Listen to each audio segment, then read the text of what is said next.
Chapter 727, Giving Red Packets, Increasing Pay. Gu Yundong looked around and realized that although everyone was in good spirits, their bodies were indeed quite tired. She knew that everyone had been working hard recently. In order to keeping the supply in the shop, no one had rested. Gu Yundong was very touched by how much everyone had sacrificed for the workshop. Especially when she saw the inventory in the storeroom at the back, she was even more moved. Hence, after coming out, she said to everyone, "It's been hard on everyone during this period of time. In a few days, when new long-term workers are hired, everyone will be able to relax a little.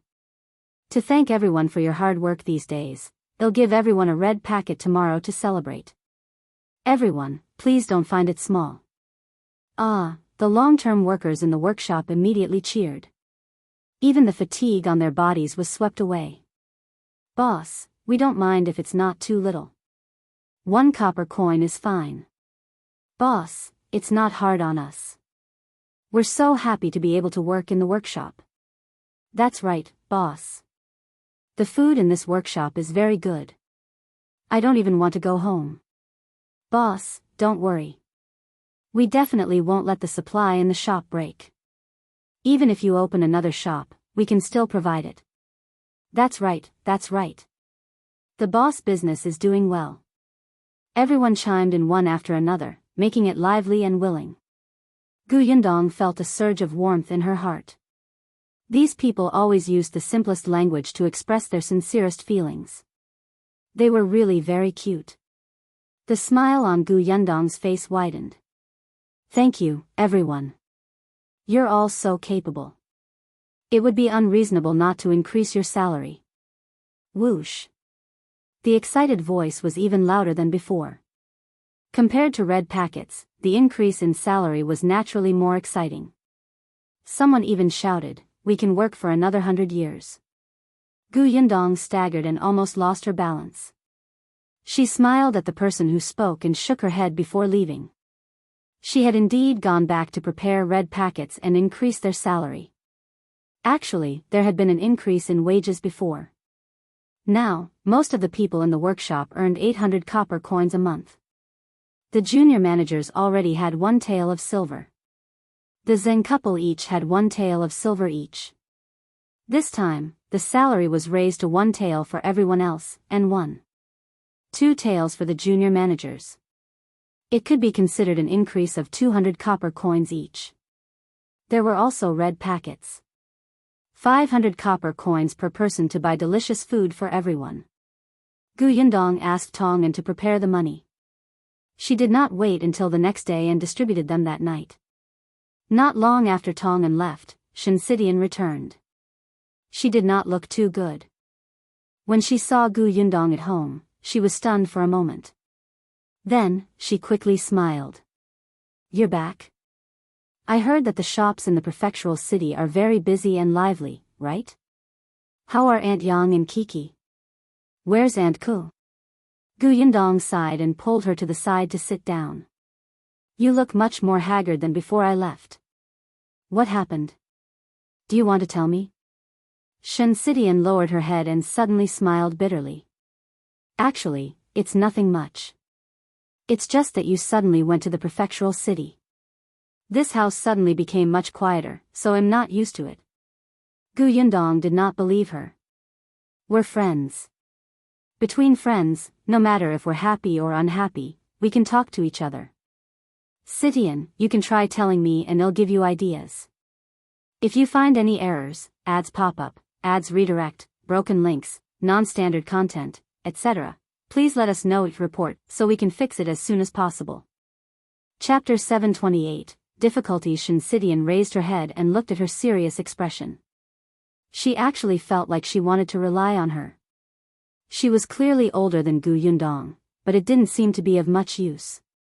She lowered her head slightly and thought for a moment before saying in a low voice, "I've indeed encountered some difficulties recently." As she spoke, Shinsidian took out a set of embroidery from her bag. "I spent more than 2 months embroidering this. I thought I could sell it for a good price, but who knew, it was fine if the price was lowered again and again. At most, she would not sell this set. However, Who knew that the cloth shop owners in the county city had communicated with each other and she could not sell her other embroidery work? Since that was the case, she went to town. However, the cloth shops in town were not very big. They wouldn't purchase her embroidery work and could only take on small things like handkerchiefs. If this continued, when would she be able to earn enough money to live alone outside? She couldn't possibly stay in the Gu family forever, right? Gu Yundong frowned. If she remembered correctly, most of the cloth shops in the county were run by the Peng family, right? To be able to unite several shops, it was most likely the shopkeeper of the Peng family. Peng Zhongfei was a scumbag himself, and his subordinates were not good people either. Gu Yundong could look for Peng Zhongfei, but she did not want to have anything to do with the Peng family. It was the same for Peng Zhongfei. After all, nothing good happened every time he saw her. Gu Yundong opened Shen Sishan's embroidery and her eyes lit up. She was stunned. Such beautiful embroidery. Surely, it can be sold for a good price. Shen Sidian thought so too. This was her hard work, but unfortunately, Gu Yundong looked at it again and again. He smiled and said, since the people in the county city don't know what's good for them, take them to the prefectural city. The prefectural city? Of course, if you don't go to the prefectural city, I can help you sell it. Gu Yundong said, anyway, I have a shop in the prefectural city now, so I have to go back and forth often. Even if I'm not free, Tong Ping and the others have to deliver goods to the shop from time to time. You can ask him to help bring your works over. With your skills, you don't have to worry about not being able to sell them. Shen Sidian moved, but said, will it be too much trouble for you? What trouble is there? It's just a matter of convenience. If you're afraid of trouble, just don't refuse when I ask you for help later. Of course I won't refuse, Shen Sidian quickly said. Isn't that enough? Sidian, I think you should embroider such big pieces in the future. They can be sold for a lot of money. They're much better than the ones you embroidered, such as pouches and handkerchiefs. Shen Sidian thought so too, but she had just arrived at Yongfu village and was not confident. This embroidery was the first big piece she had tried. Unfortunately, she had hit a wall everywhere and was very discouraged. Gu Yundong was already pondering which shop she should sell the embroidery to. During her time in the prefectural city, she had also visited a few shops. Just as she was thinking, Tongan returned. When he saw Shen Sidian sitting in the central room, he was slightly stunned and immediately lowered his head. When Shen Sidian saw him, she hurriedly stood up and said unnaturally, Yundong, I'll go back to my room first. You have something to discuss first, right? With that, she left in a hurry. When Gu Yundong looked up, she could only see her back. She frowned slightly. Why did she feel that Sidian was still hiding something from her? However, there were always secrets. Since she was unwilling to tell, Gu Yundong could not force her. Gu Yundong put away the embroidery work and looked at Tongan. If you find any errors, ads pop up, ads redirect, broken links, non-standard content, etc., please let us know each report so we can fix it as soon as possible.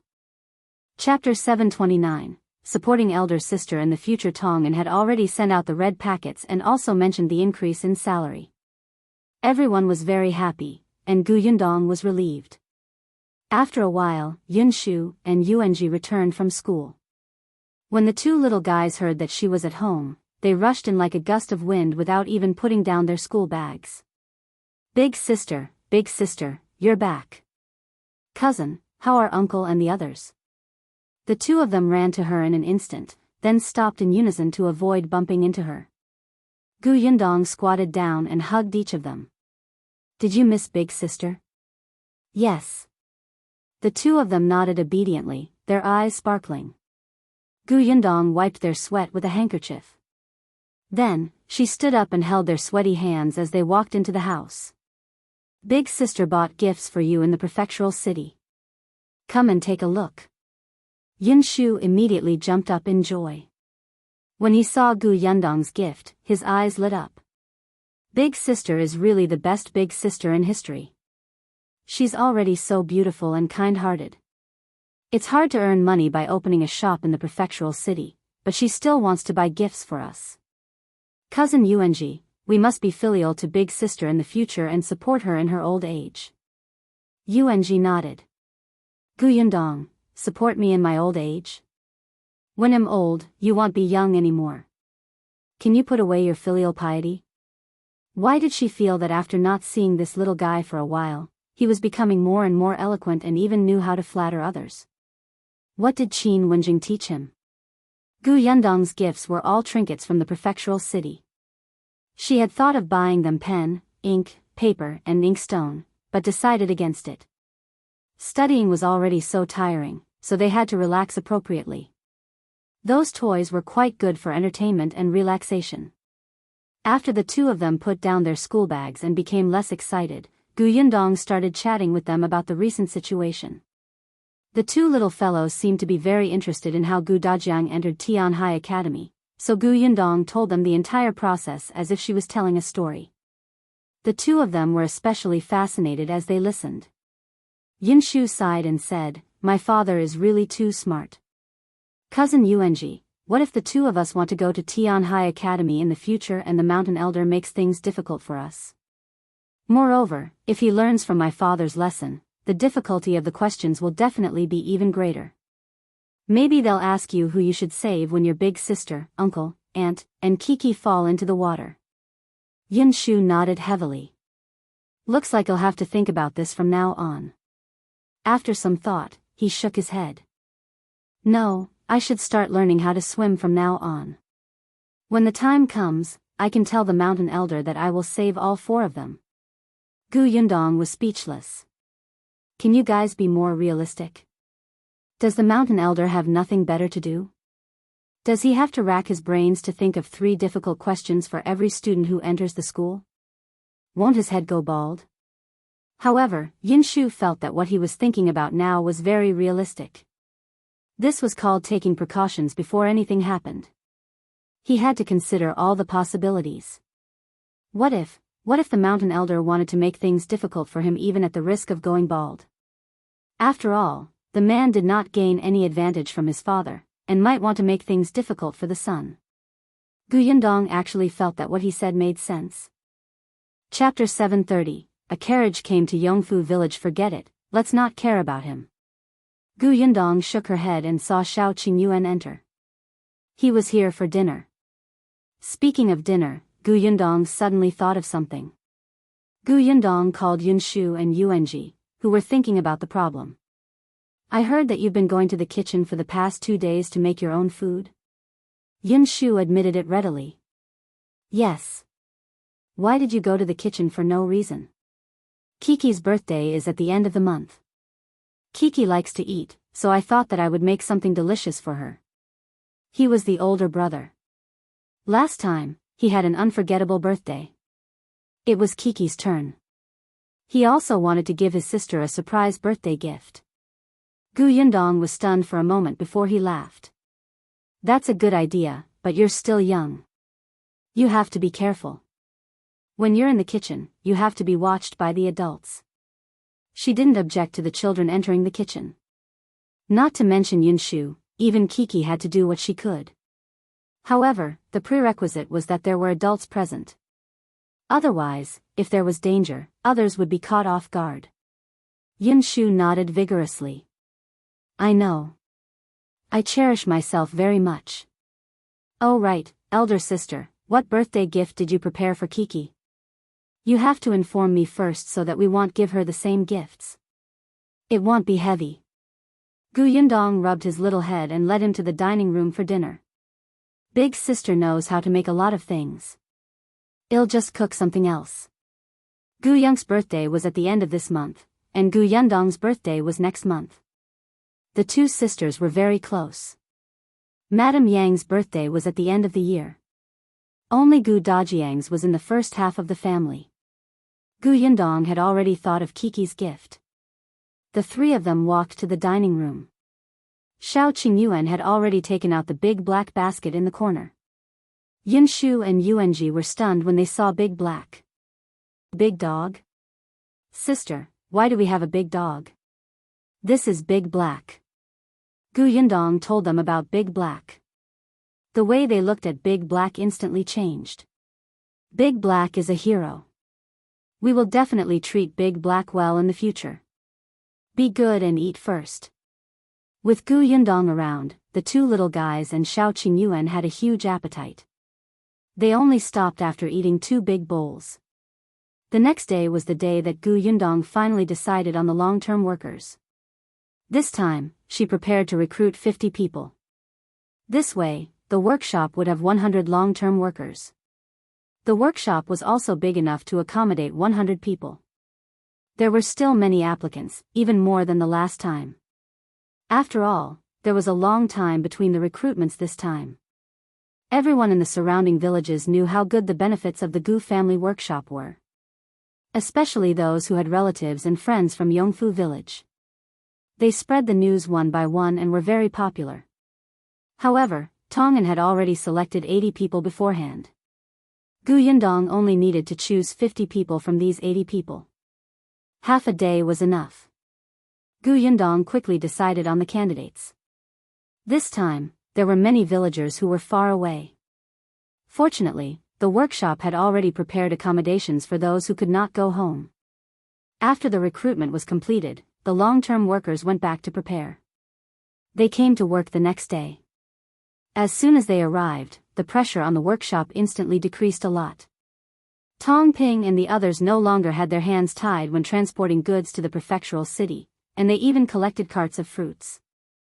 After finishing her work at the workshop, Gu Yundong was about to go to the county city to see Qin Wenjing when a carriage suddenly came from Yongfu village. The carriage stopped in front of Shao Qingyuan's courtyard door, and a noble young master got out. Chapter 731, Shao Qingyuan, you have no principles. Gu Yundong stood at the door and waited for Tong Shui Tao to come over with the carriage. Hence, she immediately saw that person and immediately watched in surprise as he walked into Shao Qingyuan's courtyard. Shen Sitian, who was standing beside her, frowned slightly. Who is this? He even brought 2 guards with him. Don't tell me he's here to cause trouble for young Master Shao. Gu Yundong shook his head. No. She thought for a moment and said to Shen Sitian, tell Shui Tao that we won't be going to the county for the time being. I'll go to the Shao family's house to take a look. Shen Sitian nodded and Gu Yundong strode towards the Shao family. The 2 guards guarding the Shao family's door immediately stopped her. Gu Yundong rolled his eyes. Your young master is a guest at someone else's house, and you want to stop the master? The 2 guards looked at each other. You're the master? Gu Yundong nodded. Just as she was about to shout, she saw Mao run out. Miss, come in quickly. Gu Yundong glared at the 2 guards and went in. As she walked in, she asked Mao, why is young Master Dai looking for Brother Shao? He said that he's here as a guest. He even planned to hunt in the mountains with young master. Hunting? Were all the young masters of the prefecture magistrate's family so free? They came all the way from the prefectural city to Yongfu village just to hunt in the mountains with Shao Qingyuan? Did she hear wrongly? As they spoke, the 2 of them stood outside the central room and heard faint voices coming from inside. Perhaps hearing the footsteps outside, there was no sound from inside. Then, Shao Qingyuan walked out. Why are you here? Didn't you say you were going to the county? I saw that young Master Dai was here, so I came over out of curiosity. Dai Wenhuo naturally knew her. When he heard this, he smiled. Miss Gu, how have you been? My mother has been talking about it every day these past few days, hoping that Miss Gu will return to the prefectural city as soon as possible. I came here today without telling her. Otherwise, my mother might have come to look for Miss Gu. Young Master Dai, you must be joking. I heard that you're looking for Big Brother Shao to enter the deep mountains. That's right, Dai Wenhuo replied. Previously, I heard from young Master Lu that Shao Qingyuan often enters the mountains. Not only can he fight tigers, but entering the mountains is like entering the back orchard to him. Therefore, I wanted to ask him to enter the mountains to take a look. Miss Gu wouldn't refuse, right? Gu Yundong touched her chin. Deep into the mountains? David's last sentence was just a joke. Unexpectedly, she suddenly fell silent as if she was really thinking. Dai Wenhuo's mouth tightened. You're not really refusing, are you? Gu Yundong looked up and suddenly smiled. Why wouldn't I let you go deep into the mountains? But I'll go with you. David was speechless. Shao Qingyuan frowned. You want to go? Yeah. Shao Qingyuan frowned even more, clearly not agreeing. Dai Wenhuo said, Miss Gu, this isn't too good, right? This time, we won't be able to come out in 5 to 6 days. It's especially tiring. You're a delicate lady. Not only will it be dangerous, but you'll also suffer a lot. Most importantly, she would be a burden. They were not going on an outing. Gu Yundong looked at Shao Qingyuan with a smile. The latter surrendered in a second and exhaled slightly. All right, let's go together. Dai Wenhuo jerked his head around to stare at him in astonishment. You agree just like that? Aren't you being too unprincipled? Dai Wenhuo's expression turned a little ugly. He wanted to say something, but Shao Qingyuan said, well, set off at 5 tomorrow morning. Chapter 732, Gu Yundong's mounting bag. Gu Yundong immediately nodded. Then I'll go back and prepare. I'll look for you tomorrow. After saying that, she hurriedly ran back to the Gu family. She was really preparing herself. She had entered the mountains before. The last time she encountered a wild boar, she was already at the edge of the mountains.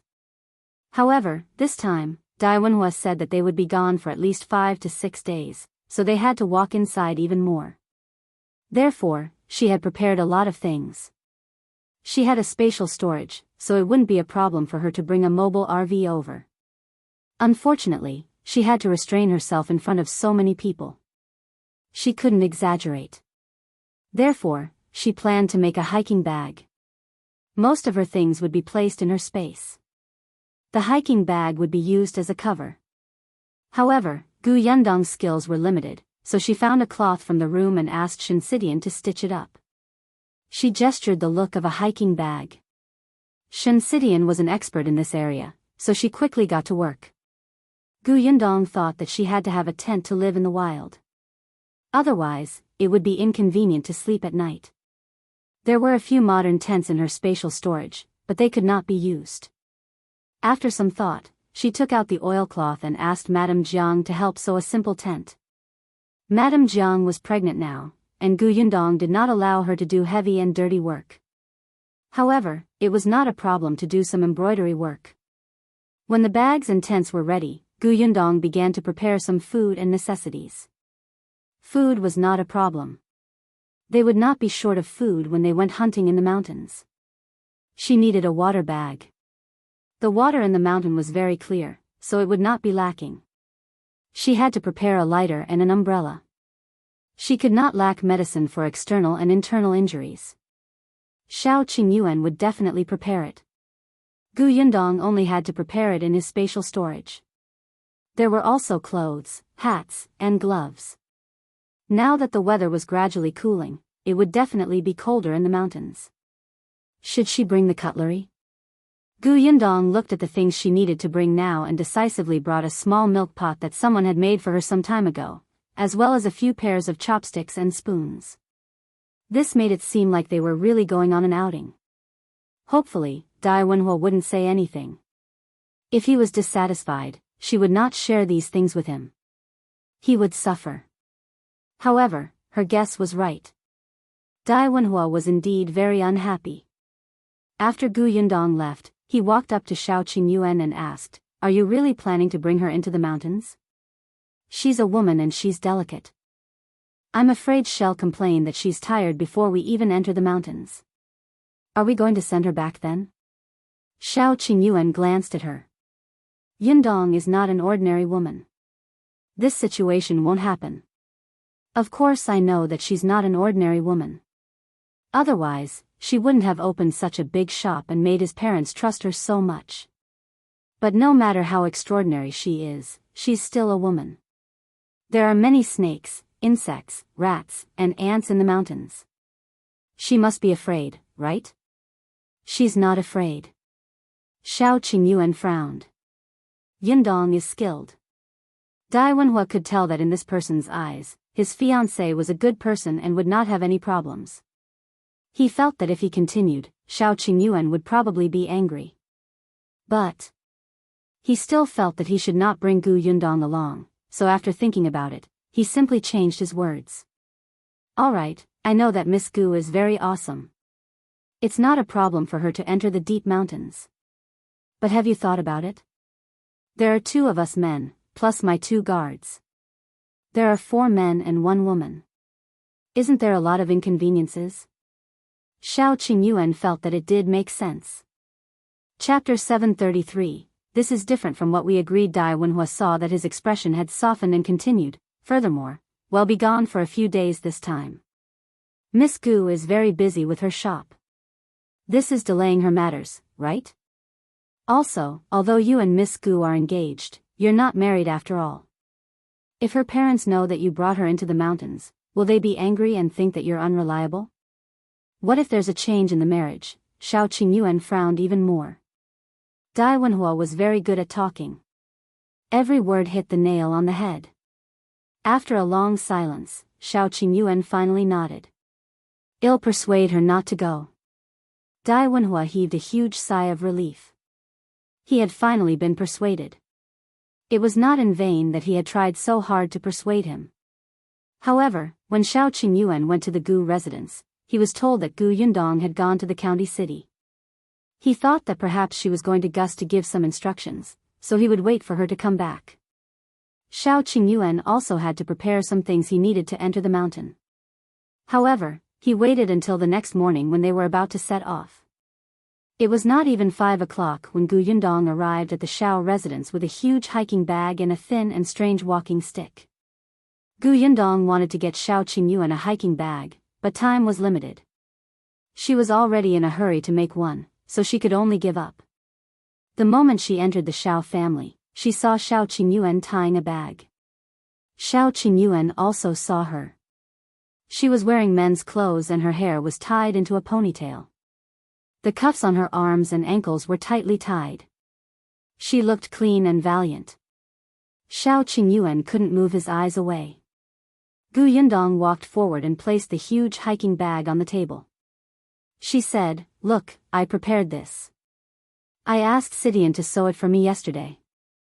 The spatial storage inside is huge and can hold a lot of things. See if I have everything. Do you need me to bring anything else?" She seemed to be looking forward to it. "Don't bring what I have. It's tiring to carry the same stuff." Dai Wenhuo, who was leaning against the door not far away, was stunned when he saw the huge backpack. Did this girl really think that they were going on an outing? With such a bag, she would probably not be able to carry it before she reached the foot of the mountain, right? He reckoned that she would have to let Shao Qingyuan carry this bag. Suddenly, he felt that Miss Gu was such a worrisome woman. Fortunately, he had already persuaded Shao Qingyuan yesterday not to let her follow. Dai Wenhuo waited for Shao Qingyuan to refuse, but he did not expect that after seeing Gu Yundong's excited expression and the carefully prepared backpack, Shao Qingyuan would immediately nod and say, "It's very complete. This bag is so big. Let me carry it." David? Did he hear wrongly? What did Shao Qingyuan say just now? Did he really speak? Dai Wenhuo took a deep breath and felt a pain in his heart. So Shao Qingyuan was such an unreliable person. The 2 people who were talking in the central room acted as if they did not see him at all and continued talking. No need. This backpack looks big, but it's actually very light. Do you see this strap? It's several layers, which can reduce the pressure. It's very easy. Why don't you give it a try? As she spoke, she closed the backpack, but her hand was still inside.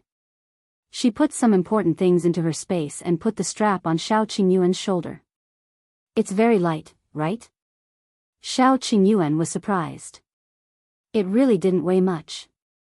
It felt as light as a layer of skin. Chapter 734, Morning Temper. Gu Yundong took the backpack down. "Why don't you carry this? I'll bring you a bag." "Why don't you carry the bag and I'll carry the backpack?" Shao Qingyuan was helpless. His bag was much heavier than her bag, which looked especially heavy and full. Naturally, he wouldn't switch with her. Only then was Gu Yundong satisfied. She carried her bag and turned to look at the constipated Dai Wenhuo. Young Master Dai, do you have any more problems? Dai Wenhuo looked at Shao Qingyuan and chuckled. He gritted his teeth and said, no problem. Then, he turned around and led the two guards away. Gu Yundong looked at his back suspiciously and turned to ask Shao Qingyuan, what's wrong with him? Maybe he woke up too early today, he replied without changing his expression. Gu Yundong was enlightened. So this guy had a morning temper? Shaking her head, Gu Yundong carried her backpack and left with Shao Qingyuan. The group quickly arrived at the foot of the mountain. It was still early, and the dew was very heavy. However, there were already many villagers working in the fields not far away. They did not say anything when they saw Shao Qingyuan and the others enter the mountain. Gu Yundong was dressed in men's clothes. They could not see who she was from afar. After they entered the mountain and there was no one around, Shao Qingyuan reached out and held Gu Yundong's hand as they walked forward. Dai Wenhuo, who was following behind, snorted coldly. He had said that bringing a woman was a burden. Unexpectedly, even though Brother Shao looked smart and bold, he could not overcome the challenge of beauties and allowed his fiancée to fool around. No one spoke along the way. Gu Yundong was holding Shao Qingyuan's hand with one hand and leaning on her walking stick with the other. There was nothing much in the backpack on her back, but she walked easily. After half a day, the few of them had already entered the deep mountains. The weather gradually became hot, and the road became much more difficult to walk. Dai Wenhuo looked at Gu Yundong, who was still walking casually, and could not help but be surprised. He did not expect her to remain silent until now. She did not even drink any water. On the other hand, although he had a strong physique and good skills, he did not have many chances to enter the mountain. At most, he would accompany his grandmother and mother to the temple on the outskirts of the city, where he had to climb the mountain, occasionally. However, there were steps on the mountain. Compared to the steep mountain path that was overgrown with grass, it was worlds apart. Although Dai Wenhuo did not feel tired, it was indeed a little strenuous to walk. Moreover, he did not have any baggage on him. He was the young master, so he naturally had the two guards carrying his things. At noon, Shao Qingyuan saw a slightly flat spot near the pool and finally said, let's rest and eat before moving on. Dai Wenhuo agreed, and the others naturally had no objections. Shao Qingyuan placed the bag on his back on the ground and found a rock for Gu Yundong to sit on. I'll go hunt 2 pheasants. Wait for me here. Okay. Dai Wenhuo quickly said, let Dai Yi and Dai Zhong go. His 2 guards immediately stood up, but Shao Qingyuan said, no need. I'm familiar with this place. I'll be back soon. With that, he carried his bow and arrow and ran out agilely. Dai Wenhuo still gave Dai Yi a look, and the latter quickly followed. Gu Yundong looked at him with a faint smile. After half a day, she could tell that Dai Wenhuo had a problem with her following them into the mountains. However, it didn't matter. She squatted down and opened her backpack. Then, she took out the small milk pot and washed it in the water. David was speechless. Chapter 735, Sharp Contrast Pot. She actually brought a pot? Did she really think that she was here for an outing? Dai Wenhuo could not understand what was going on in this woman's mind. However, Gu Yundong had already started to look for rocks to build a small stove. Dai Wenhuo frowned. At the same time, the other guard, Dai Zhong, felt that it was not good to let a girl do things, so he whispered, young master, I'll go nearby to pick up some firewood. Okay, go ahead. Dai Zhong did not walk far either. He was within sight and could come over if anything happened. After Dai Zhong left, Dai Wenhuo finally could not take it anymore and walked towards Gu Yundong.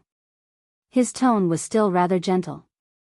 Miss Gu, it's not good to go hunting in the mountains with a pot, right? How can it not be good? It's convenient to cook. As she spoke, she took out a seasoning bottle from her backpack. Dai Wenhuo's mouth twitched. We went into the mountains to hunt. We're not that particular about food. You can't say that. Although we're on the mountain and there are limited conditions in all aspects, we have to give ourselves the best treatment we can, right? It won't delay things even if we bring the pot. We can eat some vegetables and rice occasionally after we eat too much roasted meat. This time, we'll be on the mountain for a few days. When Wenhuo heard about the rice, he wondered if she had brought the rice with her. Sure enough, Yundong took out a small bag of rice. It was not much, but she could still eat a few meals with some water and porridge. Wenhuo was suddenly at a loss for words. He felt a little irritated. You sure know how to enjoy yourself. So young Master Dai came to the mountains to suffer? Yundong was surprised. In that case, I'll put less rice. Coincidentally, this pot isn't very big. It was enough for her and Shao Qingyuan to eat. She was indeed as good as her word. Wenhuo almost fell back in anger. Forget it. He did not want to waste any more time. He returned to the rock he was sitting on and took 2 sips of water from the water bag. He did not want to talk to Yundong anymore. Not long after, Dajiang found a lot of dry firewood. Yundong didn't use the firewood. She found a few large pieces of dry wood, lit a fire at the bottom, and covered it with a lid. She let the small milk pot boil. Then, she found 2 wild vegetables beside her. After washing them, she placed them on the oilcloth and cut them into pieces. When Shao Qingyuan and Dai returned with 2 pheasants each, Yundong had already prepared everything. There was even a fragrance coming out of the milk pot. Shao Qingyuan was a little surprised. You're cooking porridge? He hadn't looked carefully before and didn't notice that she had brought rice. Yundong looked at the pheasants in his hand. Yes, they were very fat and tender. She wanted to take them, but Shao Qingyuan didn't let her. I'll handle it. Although he did not know how to cook, it was not a problem for him to deal with wild chickens and rabbits. He could light a fire and roast them to make do. Yundong did not move. Shao Qingyuan and Dajiang took the pheasants to the river to kill them. After a while, they cut open the pheasants and skewered them to roast. Wenhuo only let out a sigh of relief when he smelled the roasted chicken. He quickly sprinkled the seasoning on it. His 2 guards took out a few pancakes from their bags. They were made by the old woman from the Shao family before they went out this morning. There were a lot. The pancakes were dry and could last for 2 days. Except.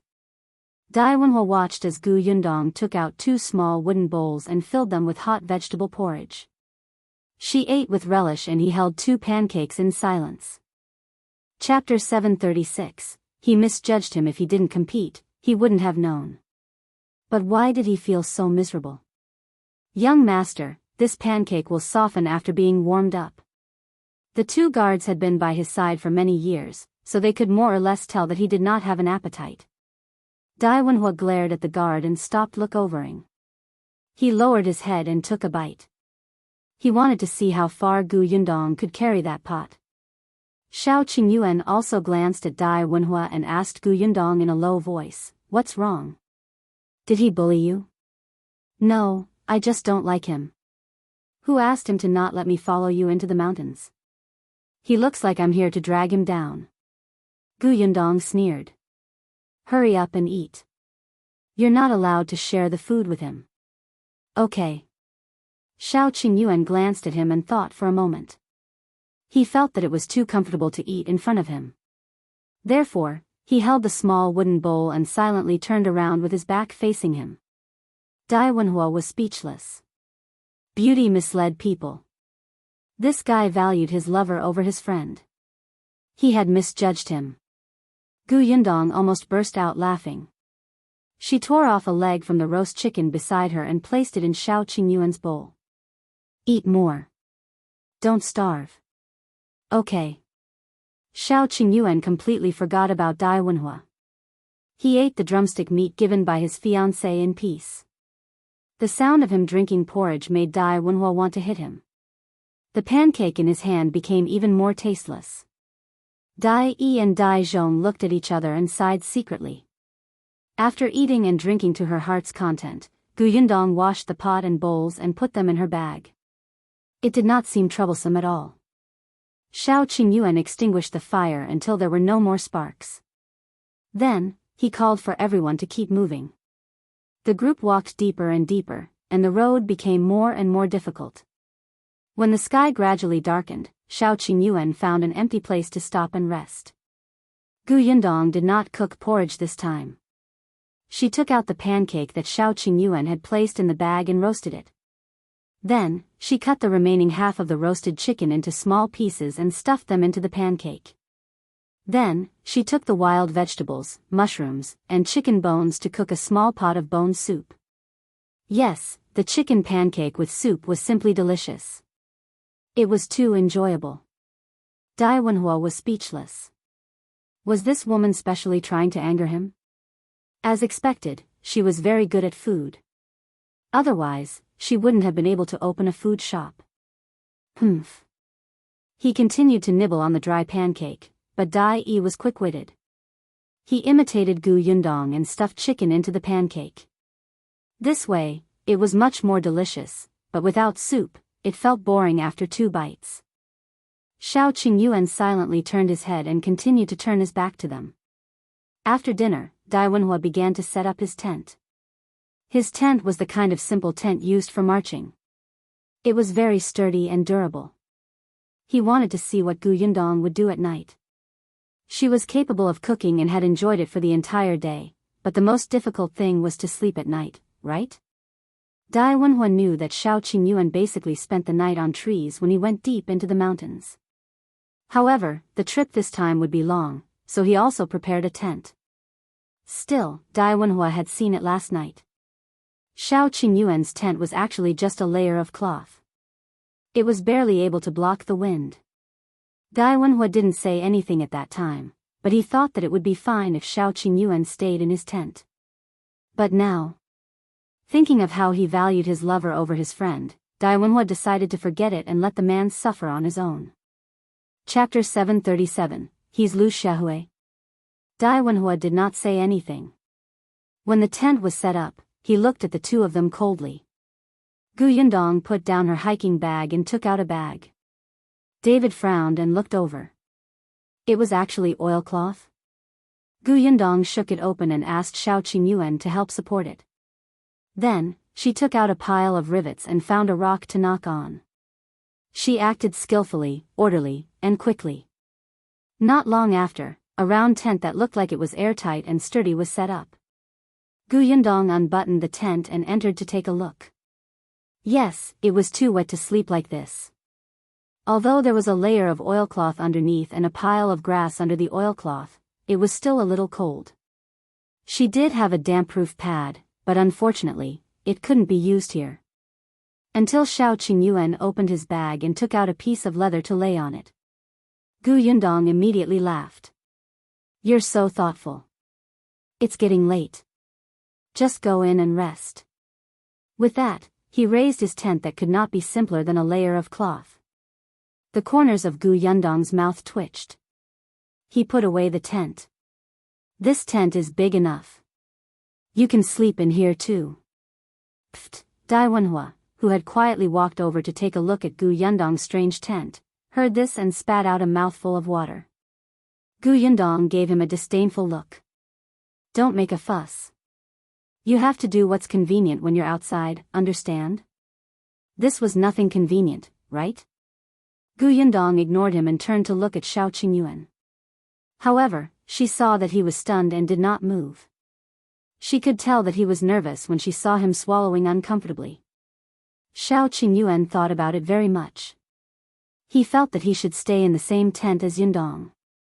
But, in the end, he still had to consider her reputation. There were not only the two of them here, but also Wenhuo, a young master who had been influenced by rules and etiquette since he was young. So he still shook his head, but Gu Yundong said, I only feel safe when you live there. Otherwise, I won't be able to sleep at night. Shao Qingyuan immediately nodded. Okay, I'll protect you. Forget it. What rules and etiquette? If Wenhuo dared to go out and spout nonsense, he would kill him. Dai Wenhuo felt the death threat that Shao Qingyuan threw over and almost spat out a mouthful of blood. They could not be friends anymore. After leaving the mountains, it was better not to interact with each other. He did not have such friends. Shao Qingyuan put away his pile of rags and went straight into Gu Yundong's tent. However, the moment he entered, there were only the two of them left in the small space. His nose was filled with her scent, and Shao Qingyuan's body stiffened uncontrollably. Gu Yundong became nervous when she saw him buttoning up the tent. Damn it, she had overestimated herself. Now, the blood in her body began to gurgle and surge. Her hands and feet were stiff. It was Shao Qingyuan. He secretly heaved a sigh of relief and said, "It's getting late. You should sleep." Okay.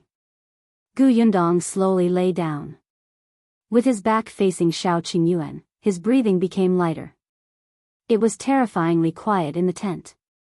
Dai Wenhuo leaned over, but she did not hear a single sound. Could it be that his brother is Liu Xiahui? Pft, pft, pft. What nonsense are you thinking? Dai Wenhuo went into his tent. Dai Zhong was on night watch today. He went straight up the tree and quietly watched the movements below. Chapter 738, Tacit Understanding. The night passed uneventfully. When Gu Yundong woke up, he saw Shao Qingyuan sleeping a meter away from him. His entire body was well behaved. His eyes were closed and his breathing was calm. It was not the first time Gu Yundong had seen him sleeping, but now that he was lying not far from her, she had a very different feeling. The first thing she saw when she woke up was him. She could be in a good mood for the entire day. Gu Yundong could not help but smile as she slowly sat up. However, no matter how gently she moved, Shao Qingyuan still opened his eyes instantly. There was a moment of confusion in his eyes, but he quickly regained his senses. "You're awake?" He had just woken up and his voice was a little hoarse. However, Shao Qingyuan looked at her with a burning gaze. He subconsciously reached out and pulled her into his arms. He had wanted to do so last night, but he was afraid that he could not control his impulses so late at night. Now. Shao Qingyuan suddenly coughed lightly and immediately let go of her. "Wait here for a while. I'll get water for you to wash up." With that, he turned around and left the tent, looking a little disheveled. Gu Yundong was stunned for a moment before she suddenly laughed out loud. Did he not know that it was easy to be impulsive in the morning? She stretched her back and packed her things. After tidying up, the few of them set off again. However, although they said that they were going into the mountains to hunt, in fact, everyone was distracted. Shao Qingyuan didn't care much about the prey. Before he came out, he had brought a small basket that was hanging on his waist. Along the way, he had been looking for precious and rare herbs. Dai Wenhuo said that he was here to kill big guys, so he pretended not to see any roe deer, wild boar, deer, or sheep on the way. At most, Dai Zhong and Dai Yi would hunt wild chickens and hares to fill their stomachs. But Gu Yundong still noticed that Dai Wenhuo seemed to be looking for something. What was he looking for? Gu Yundong did not ask and pretended not to know. On the third day, the group stood at a fork in the road. When Shao Qingyuan asked which way they were going, Dai Wenhuo asked him, "Have you explored both roads?" Shao Qingyuan shook his head. "I've been to the left, but I've never explored the right." Dai Wenhuo said, "Then take the right." He smiled. There might be something good. Shao Qingyuan had no objections. He had been to the left side before, and there were not many medicinal herbs. This time, he could check the right. Perhaps he could find Biyao. The group walked to the right for another day. Perhaps because it had been a long time, Dai Wenhuo became a little anxious. However, Gu Yundong felt that he might have eaten too much meat and was getting fired up. Forget it. For the sake of his mother, Gu Yundong still gave him a portion of porridge when she cooked again. Otherwise, what if he went back another day to complain? She would be so embarrassed about Madame Dai. However, at night, she told Shao Qingyuan about Dai Wenhuo. He must have something to do in the mountains and asked you to lead the way. Yes, I know. Shao Qingyuan nodded. But since he didn't say, there's no need for us to ask. We're just leading the way. Everyone has a tacit understanding. He had already seen it. Someone who really wanted to go hunting in the mountains should not have such a reaction. After a pause, Shao Qingyuan continued, do you still remember that Qin Wenjing was looking for me? Gu Yundong was stunned. Why was it related to Qin Wenjing again? She frowned and thought for a moment. A moment later, she suddenly remembered. You mean the last time he asked you to talk alone? Chapter 739, Pretend Not to Know. Shao Qingyuan nodded. Qin Wenjing asked me about some things in the mountains. This time, Wenhuo asked me to bring him into the mountains. Perhaps there's something in the mountains we don't know. Gu Yundong gritted his teeth. Qin Wenjing is in cahoots with Wenhuo. This goddamn guy promised not to drag us into his mess. As expected, he didn't do it. I guess there's no other way. Shao Qingyuan felt that no matter if it was Qin Wenjing or Wenhuo, they were doing their best to not let them get involved in these matters. But there were some things that could not be avoided. Gu Yundong snorted and did not say anything. Qin Wenjing and Wenhuo were both the emperor's men. What they wanted to do was naturally what the current emperor wanted to do. Gu Yundong thought that the emperor was a wise ruler and had done her favors. If she could help without implicating herself, she would help. Shao Qingyuan looked at her unhappy expression and smiled. She said that she wanted to draw a line, but with her current relationship with Qin Wenjing, how could she draw a line? She treated Qin Wenjing as a friend, so she naturally wouldn't stand by and do nothing. Since he had said so, Gu Yundong continued to pretend that she did not know Wenhuo's motive. The next day, they continued walking. Shao Qingyuan was familiar with the roads in the mountains. He knew that Wenhuo might be looking for something, so he deliberately avoided the traces of those large beasts. On the 5th day after they entered the mountains, Shao Qingyuan discovered traces of a bear. He led his men in the opposite direction. However, since Wenhuo was looking for something, he naturally paid special attention to all kinds of traces. He also saw the footprints of the bears, but at the same time, he also saw traces similar to humans entering and leaving. Delight appeared on Wenhuo's face, but he did not want to implicate Shao Qingyuan, especially with Gu Yundong around. Therefore, he continued to walk forward and asked Dajiang to investigate. Dajiang used the excuse of hunting rabbits to run away. Gu Yundong and Shao Qingyuan did not expose him, but they slowed down. Before noon, they stopped to eat. Gu Yundong no longer had any rice. She did not bring much. There was still some dried meat and some wild vegetable soup. Just as she was scooping a bowl of soup for each of them, a banging sound suddenly came from not far away. The few of them quickly stood up and picked up their weapons. Gu Yundong could only pour away the wild vegetable soup. He stuffed the hot pot into the oil bag and put it in his backpack. At the same time, she stored it in her spatial storage. Soon, the sound got closer and closer. After a while, Dajiang ran over in a sorry state. As he ran, he turned around and said, "Run." What happened? Pythons, 2 pythons are coming this way. 2. The few of them quickly packed up and prepared to leave. However, the 2 pythons moved very quickly and arrived in front of him in a short while. Moreover, they looked very agile. They instantly wrapped around a big tree at the side and swooped towards them with their mouths wide open. Gu Yundong quickly jumped up and dodged to the side. The crossbow in her hand shot out with a whoosh. At the same time, Shao Qingyuan aimed his bow at the same python.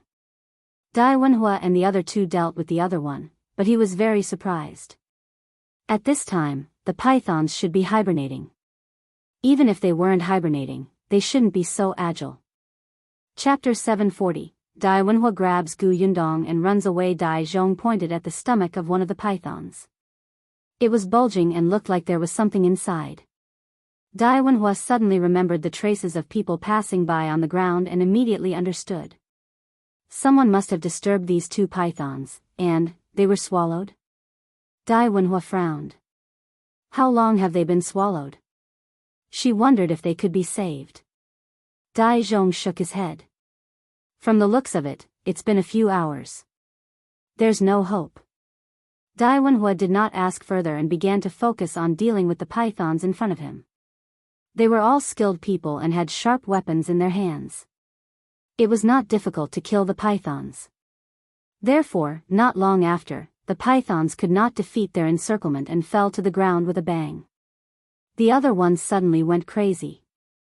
Its tail wrapped around the tree and its head began to hit the other trees crazily. Yundong quickly dodged to the side to prevent the branches from hitting her.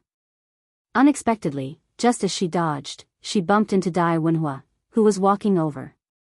Just as she was about to curse him for getting in her way, something suddenly fell in front of her.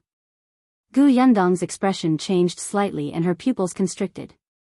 Wenhuo screamed, "Run!" Then, she subconsciously grabbed Yundong's wrist and ran forward. Yundong was speechless. Qingyuan hurriedly chased after him. Yundong. Yundong did not even have time to respond. At this critical moment, Wenhuo, this lunatic, was extraordinarily fast. She did not even have the time to stop when she was dragged forward. She could only hear Qingyuan's cries and buzzing. The sound was so stimulating that it made one's scalp tingle. She inadvertently glanced at her head and was shocked by the huge hornets behind her. Wasn't this too much? Hearing the buzzing sound getting closer and closer, Wenhuo sped up. Yundong was caught off guard and fell forward. However, before she could fall, Qingyuan, who had rushed up from behind, had already picked her up and carried her on his shoulder before running forward. Yundong was speechless. She lay on Qingyuan's shoulder with a look of despair. In the end, she dug into her pocket and took out 2 masks. She put one on her face. Then, she turned around with great effort and put it on Qingyuan. After running for an unknown period of time, the buzzing sound behind them finally became softer and softer. In the end, they could no longer hear it. Only then did they slowly exhale and stop. The situation was urgent just now, so Qingyuan did not think too much about it. He only wanted to catch up to Yundong as soon as possible. Only then did he realize that he should not have run like this. He squatted down to check on Yundong. "Are you all right?" Yundong was fine, but she felt uncomfortable from the bumps.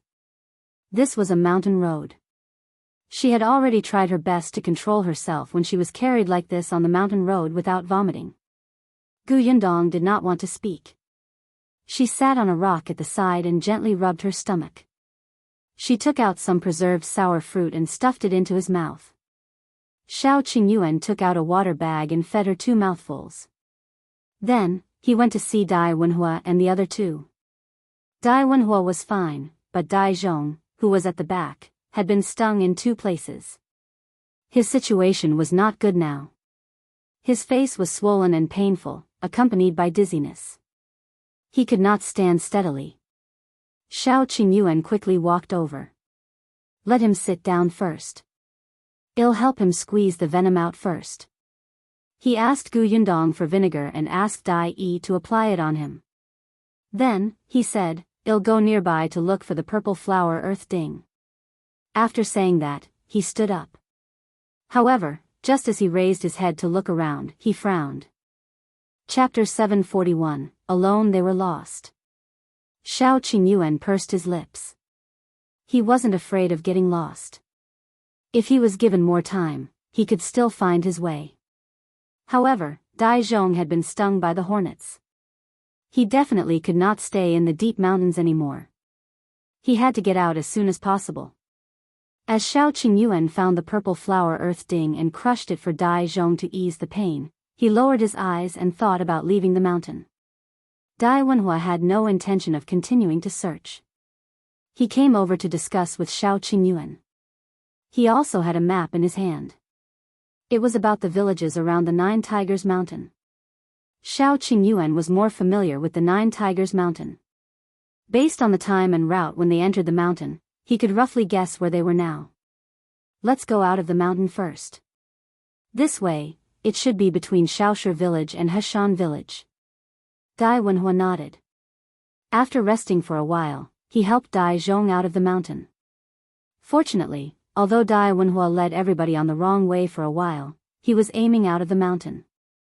Therefore, when the group saw the village, the sky had just darkened. The few of them heaved a sigh of relief and quickened their pace. Just as they reached the foot of the mountain, they bumped into a young man carrying a basket on his back. The young man was stunned for a moment. "Who are you?" After staying in the mountains for so many days, especially in the end, when they almost lost their shoes to avoid the hornets, they were in a sorry state. Yundong, on the other hand, was better off. Hence, she went forward and asked, "May I ask where this is?" "We lost our way hunting in the mountains and finally found our way." The young man's eyes widened. "You guys went deep into the mountains?"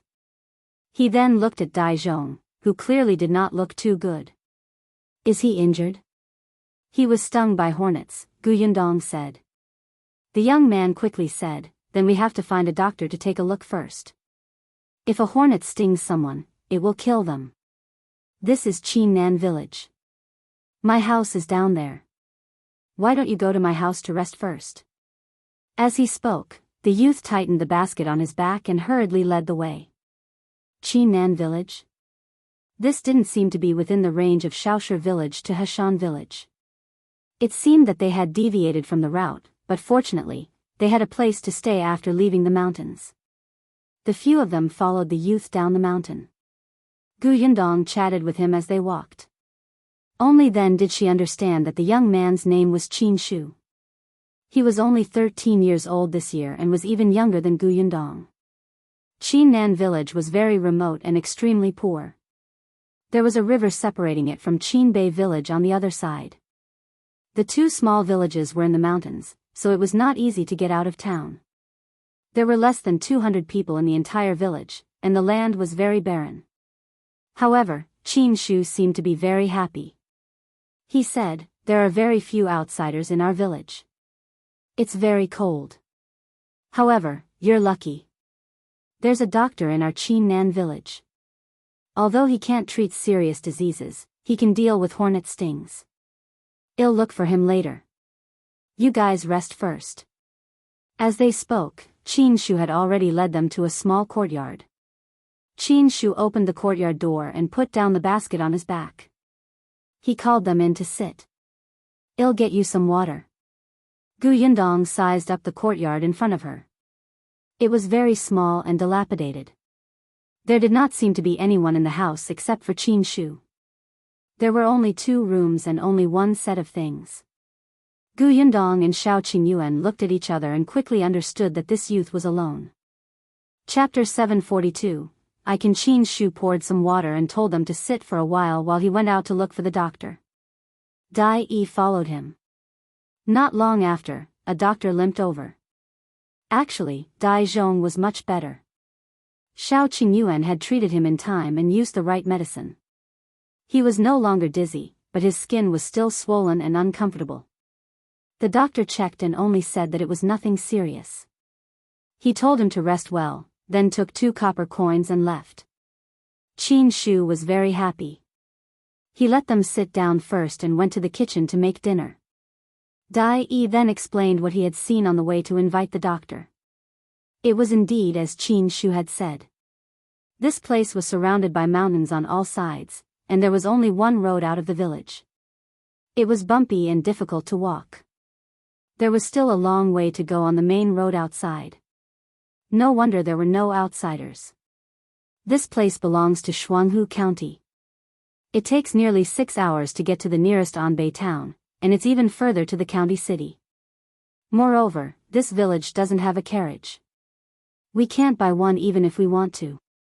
When Qin came over, he happened to hear this. He said, "Our village doesn't have a carriage, but the village chief has an ox cart. After dinner, I'll help you borrow it." Okay. Qin was still very happy to be able to help them. He was also talkative. When they were eating, he asked them curiously where they came from, what the prefectural city outside was like, if they had been to the capital or seen any big shots. He had many questions, and the yearning he revealed made Gu Yundong think of Yunshu. When she was still in Gu village, Yunshu's eyes were filled with desire and curiosity for the outside world. Therefore, she would answer Qin Shu whenever she could. Qin Shu was indeed satisfied. After dinner, he brought the few of them to the village chief's house. Gu Yundong already knew that Qin Shu had lost his parents when he was young. His father had passed away long ago and his mother had remarried.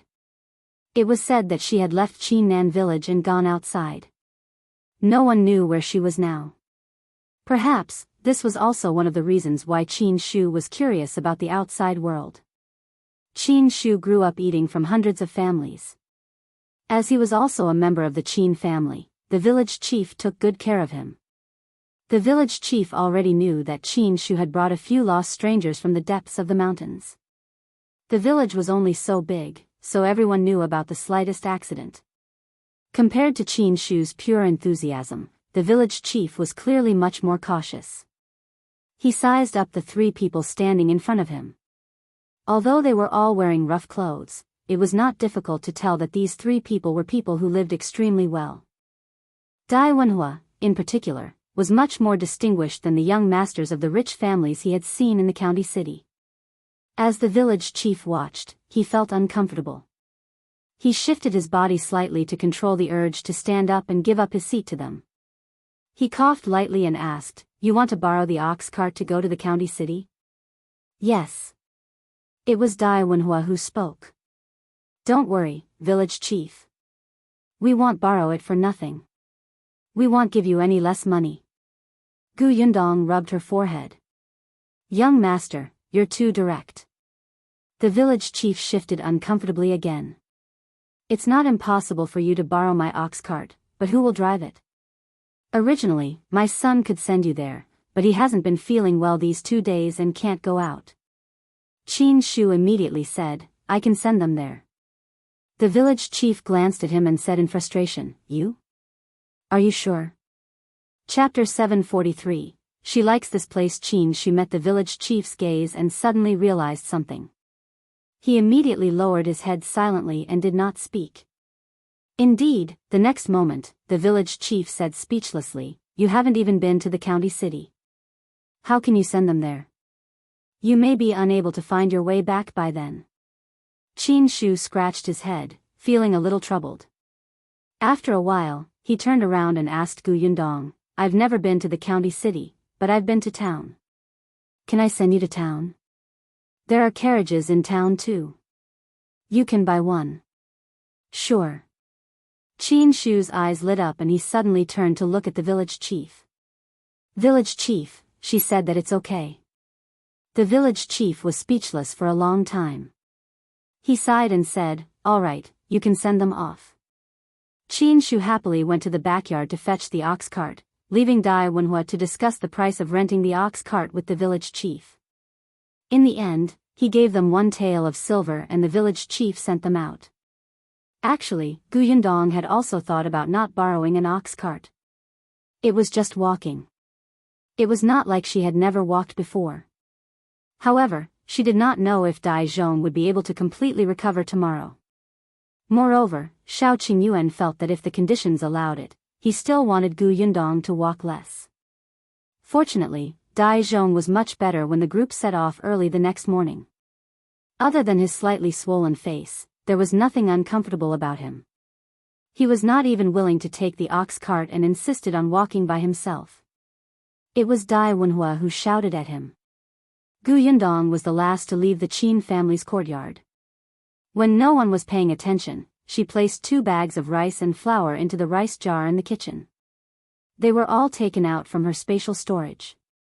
With the hiking bag as a cover, Qin Shu would only think that she had taken it out of her bag. The Qin family's conditions were really not good. The 5 of them ate at his house twice and finished the last bit of flour. This child was too generous. Seeing that they were all grown men, he gave them a lot. As he only took out coarse grain buns, he felt very embarrassed. Fortunately, there were no outsiders in this village. Otherwise, this kid would probably be robbed. However, it could be seen that although there were not many people in Qingyuan village, their relationship was very harmonious. Otherwise, Qin Shu, who had no parents since he was young, would not have developed such a personality. He had probably received the care and help of the villagers since he was young and was filled with gratitude. Moreover, she heard a neighbor quietly come over and ask Qin Shu if there was enough food at home. After putting down the rice and flour, Yundong came out with the hiking bag. The ox cart was already set up, but there were too many people. It was impossible for everyone to sit on it. Yundong was a woman, so Shao Qingyuan was the first to help her up. In addition to Dajiang, there were only 2 people in the carriage. Even Qin Shu could not sit. The farmers cherished the ox very much. If it was not necessary, they could not bear for it to suffer. If it were not for the injured and the woman among them, Qin Shu would not have helped to borrow the ox cart from the village chief's house. The group walked towards the entrance of the village. On the way, many people from the village looked at them curiously. Yundong looked over. These people smiled, and some children hid away shyly. Yundong suddenly liked this village very much. It was a very peaceful, simple, and friendly village. Although it was remote, it actually felt like a paradise. It was only when they were outside the village that Yundong slowly retracted her gaze and looked at the narrow road that led to town. Although they had set off early in the morning, the journey was really long. It was not until noon that they finally arrived at Anbei town. If you find any errors, ads pop up, ads redirect, broken links, non-standard content, etc., please let us know your report so we can fix it as soon as possible. Chapter 744. A few people pass. Compared to Qingyuan village, Anbei town was much livelier. Qin Shu had been very excited since he entered the town. He had never been to the county city. Even the number of times he had come to Anbei town could be counted on 10 fingers. However, he restrained his excitement and introduced it to Yundong and the others. The second intersection over here is the largest restaurant in Anbei town. I heard that the food there is especially delicious, especially the braised fish. It's fragrant and tender. The fish were caught from our Tong Lake alive. There's an inn on the right. It's also the best in town. I heard that the best first-class rooms even have incense. There's also a school there. The teacher is a high scholar. He's very awesome. By the way, if you want to buy a carriage, it's over there. There's a carriage shop. They rent and sell carriages. The village chief told me that the shop's price is very fair. You won't be afraid of being scammed. As he spoke, Qin Shu drove the ox cart towards that carriage. However, he was stopped by Yundong. It's already noon. There's no hurry to go to the carriage shop. Let's go eat first. That works too. Yundong said, let's go to the restaurant you mentioned just now. Since we're here, let's try the delicious braised fish you mentioned. Qin Shu could not help but swallow his saliva. Without saying anything, he drove the ox cart towards the restaurant. They stopped 5 to 6 meters away from the restaurant. He said, go over. It's not good to park an ox cart in front of the restaurant. I'll wait for you here. I'll bring you to the carriage shop after you're done eating. You're not going? David was about to leave when he paused. Qin Shu smiled and nodded. I brought some dry food. David held his forehead and pulled him forward. Let's eat together. You've treated us to 2 meals. Can't we treat you to a meal? But, Qin Shu was stunned for a moment and said worriedly, that restaurant is very expensive. You're not the only one eating. Qin Shu could not break free at all and could only let him lead her forward. The few of them were dressed in clothes that did not look good or rich. Fortunately, the waiter in the restaurant was not the kind of snobbish person. He was only slightly stunned for a moment before leading them inside.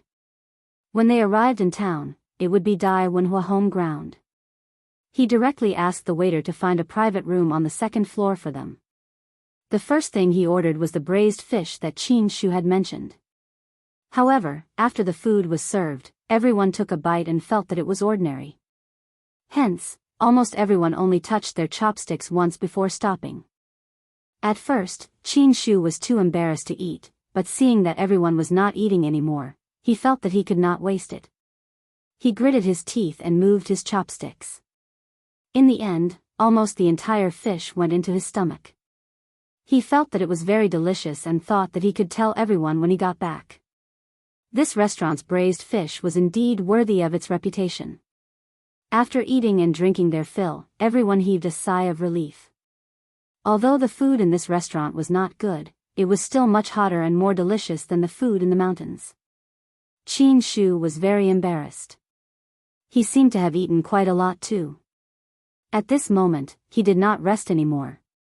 He stood up and said, "Independent Illinois, go pull the ox out first." After the few of them entered the restaurant, the waiter brought the ox to the backyard to eat grass. He hurriedly stood up and opened the door of the private room. A few people happened to pass by outside and were shocked by his sudden action. If you find any errors, ads pop up, ads redirect, broken links, non-standard content, etc., please let us know each report so we can fix it as soon as possible. Chapter 745. Very similar. One of them saw that Qin Shu was dressed in tattered clothes and could not help but scold, "Be careful. Can you afford to compensate if you bump into him?" As soon as he finished speaking, Shao Qingyuan suddenly raised his head and looked at the man who spoke. His eyes narrowed. Dai Wenhuo, who was beside him, wanted to retort, but Shao Qingyuan stopped him. Those people only said this before leaving. Qin Shu also hurried out of the private room and went to the backyard to fetch the ox cart. As soon as the door of the private room closed, Dai Wenhuo looked at Shao Qingyuan, who had a serious expression on his face. "Why are you stopping me?" Yundong said at the same time, "Do you know the man who spoke?" Shao Qingyuan was actually a little uncertain. His voice sounds familiar, and his eyes are very similar. After a pause, he turned to Yundong and said, "Do you still remember that we encountered a group of robbers on the way to Qingyuan Prefecture with the escort agency to transport the 4 jars of wine from the Tao family?"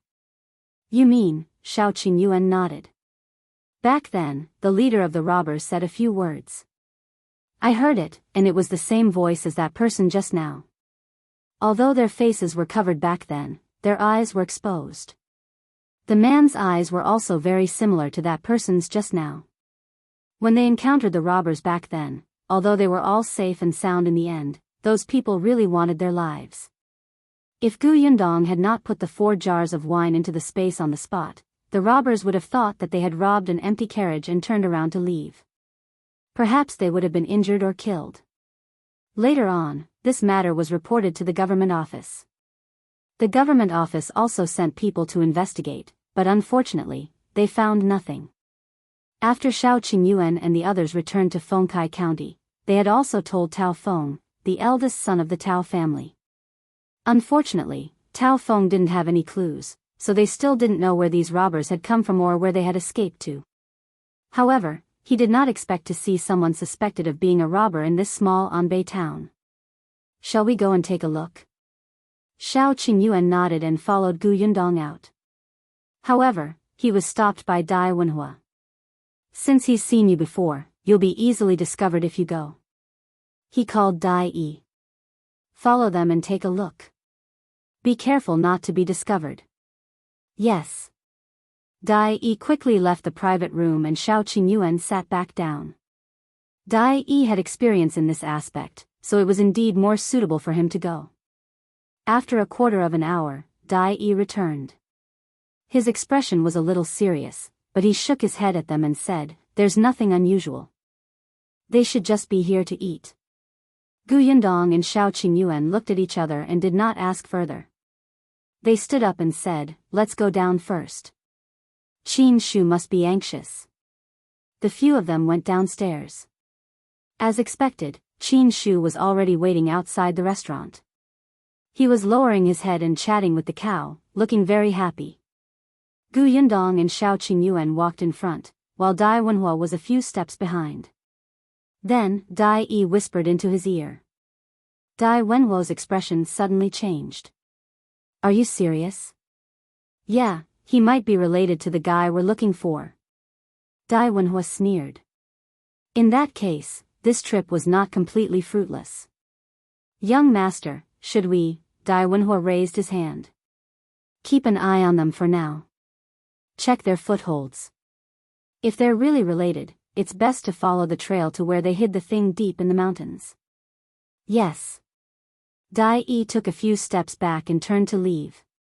Only then did Dai Wenhuo quickly walk forward and catch up to Shao Qingyuan and the others. Chapter 746. What you should have. Qin Shu quickly realized that someone was missing. Dai Wenhuo only explained, I asked him to buy some things. Qin Shu nodded and believed it, but Gu Yundong and Shao Qingyuan did not. Dai Yi's expression was not right when he returned just now. He must have kept something to himself. However, they also knew that Dai Wenhuo and Qin Wenjing had tried their best not to involve them. The less they knew, the better. Everyone tacitly ignored the abnormality and went to the carriage shop to buy a carriage. Gu Yundong originally wanted to rent one, but she had encountered the robber previously. In order to avoid more trouble, she bought a carriage and drove back. Seeing that his mission was completed, Qin Shu heaved a huge sigh of relief and sat on the ox cart with a smile. Brother Shao, Brother Dai, Sister Gu, this is it. I wish you all a safe journey. Sister Gu, thank you for telling me so much about the outside world. I'll remember your words. Goodbye. He was about to leave when Gu Yundong pulled him aside and gave him 10 taels of silver. We're the ones who should thank you. Take this as our food and accommodation expenses. You can keep it. Qin Shu widened his eyes and quickly retracted his hand. No need, no need. Didn't you treat me to a meal too? I'm already very satisfied after coming to such a good restaurant and eating braised fish. I can't accept this. Take it. Gu Yundong insisted. This is what you deserve. If you really don't want it, then, buy something for the people in your village. Didn't you say that they helped you a lot? You can help them now. But, this wasn't his money. Even if he helped, he wouldn't be the one helping. But Qin Shu could not win against Gu Yundong's decision. After some thought, he could only say, then I'll use this silver to buy some rice, flour, grains, and oil and send them to the uncles and aunties in the village. I'll say that you gave them to me. Up to you. If she gave him the money, it would be his. How he dealt with it was his own business. Qin Shu heaved a sigh of relief. Only then did he feel that the silver in his hand was not so hot. However, he was still happy in his heart. After bidding farewell to Gu Yundong and the others, he took the money to buy food, cloth, and daily necessities. He placed them in the ox cart and transported them back. When they returned to the village, someone immediately realized that there were many things on the carriage. Qin Shu chuckled and said that these were all given by those guests. Then, he asked the village chief to help distribute them to everyone. The village chief knew that these were definitely for Qin Shu alone. Only this silly boy would take them all out to share. However, he knew how to be grateful. He knew how to repay his uncles and aunts in the village. It was still very gratifying. The villagers were all sensible people. Some of them refused to accept it and said that they had not helped much. However, if they did not accept it, Qin Shu simply left it at the village chief's house. The village chief was speechless. In the end, it was the village chief who spoke up and helped to distribute them. After that, there was still a lot left for Qin Shu to bring back.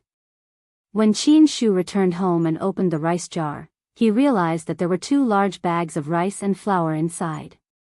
For a moment, his eyes were a little moist. He thought that if he had the chance to see Sister Gu again in the future, he would definitely repay her well.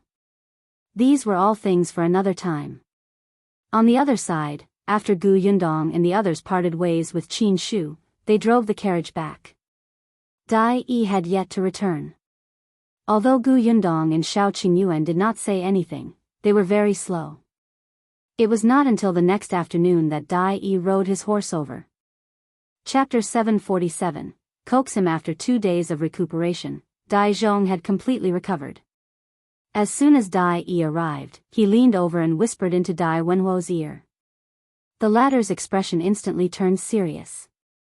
He said to Shao Qingyuan directly, I have something urgent to attend to and have to leave first. I can't return to Fengkai County with you guys. I'm sorry.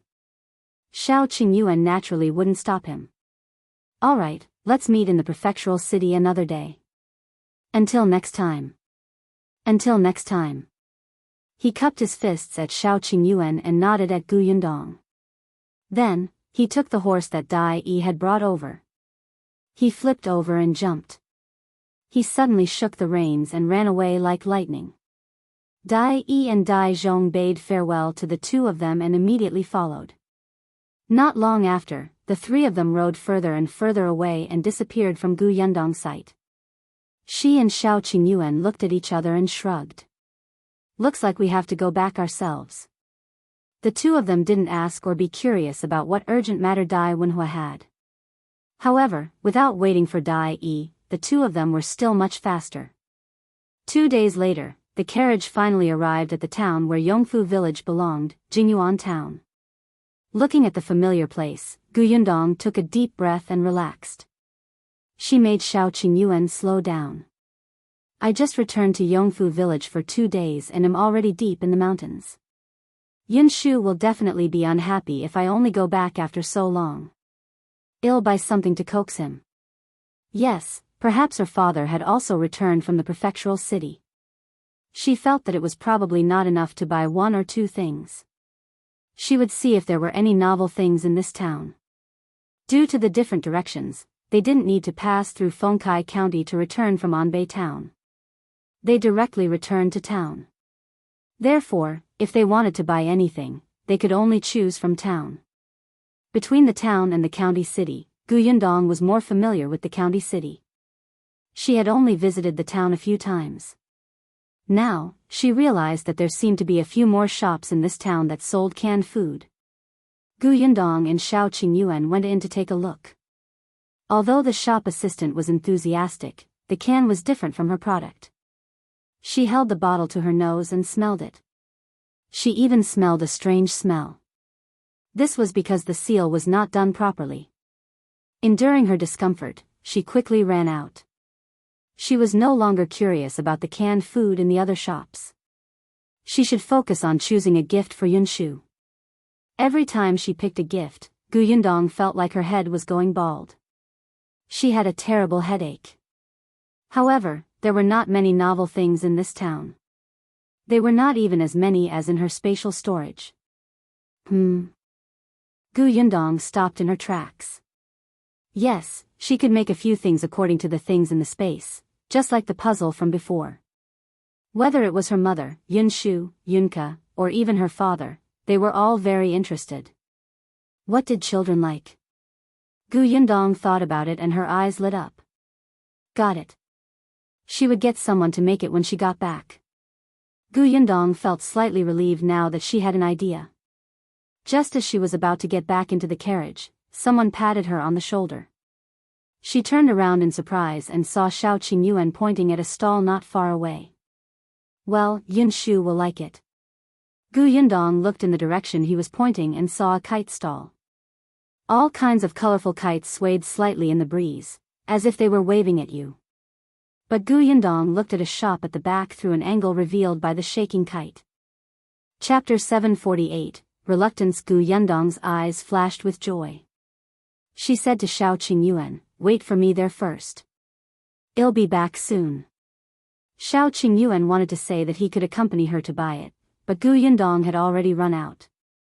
However, someone asked him to make way from behind, so Shao Qingyuan could only lead the carriage to the side. But when he looked up again, Gu Yundong was nowhere to be seen. The kite stall was still there, but Gu Yundong was not there. Didn't she go to buy a kite? Where did she go? At this moment, Gu Yundong was already standing in the shop behind the kite stall. This was a shop that sold bows and arrows. Other than bows and arrows, it also sold some materials for bows and arrows. The business looked ordinary, but the shopkeeper sat happily at the door drinking tea and basking in the sun. He did not seem to care much. When he saw Gu Yundong enter, he slowly stood up and asked with a smile, "Miss, do you want to buy a bow or a custom-made bow? How long does it take to customize a bow?" The shopkeeper smiled and said, "That depends on what you need.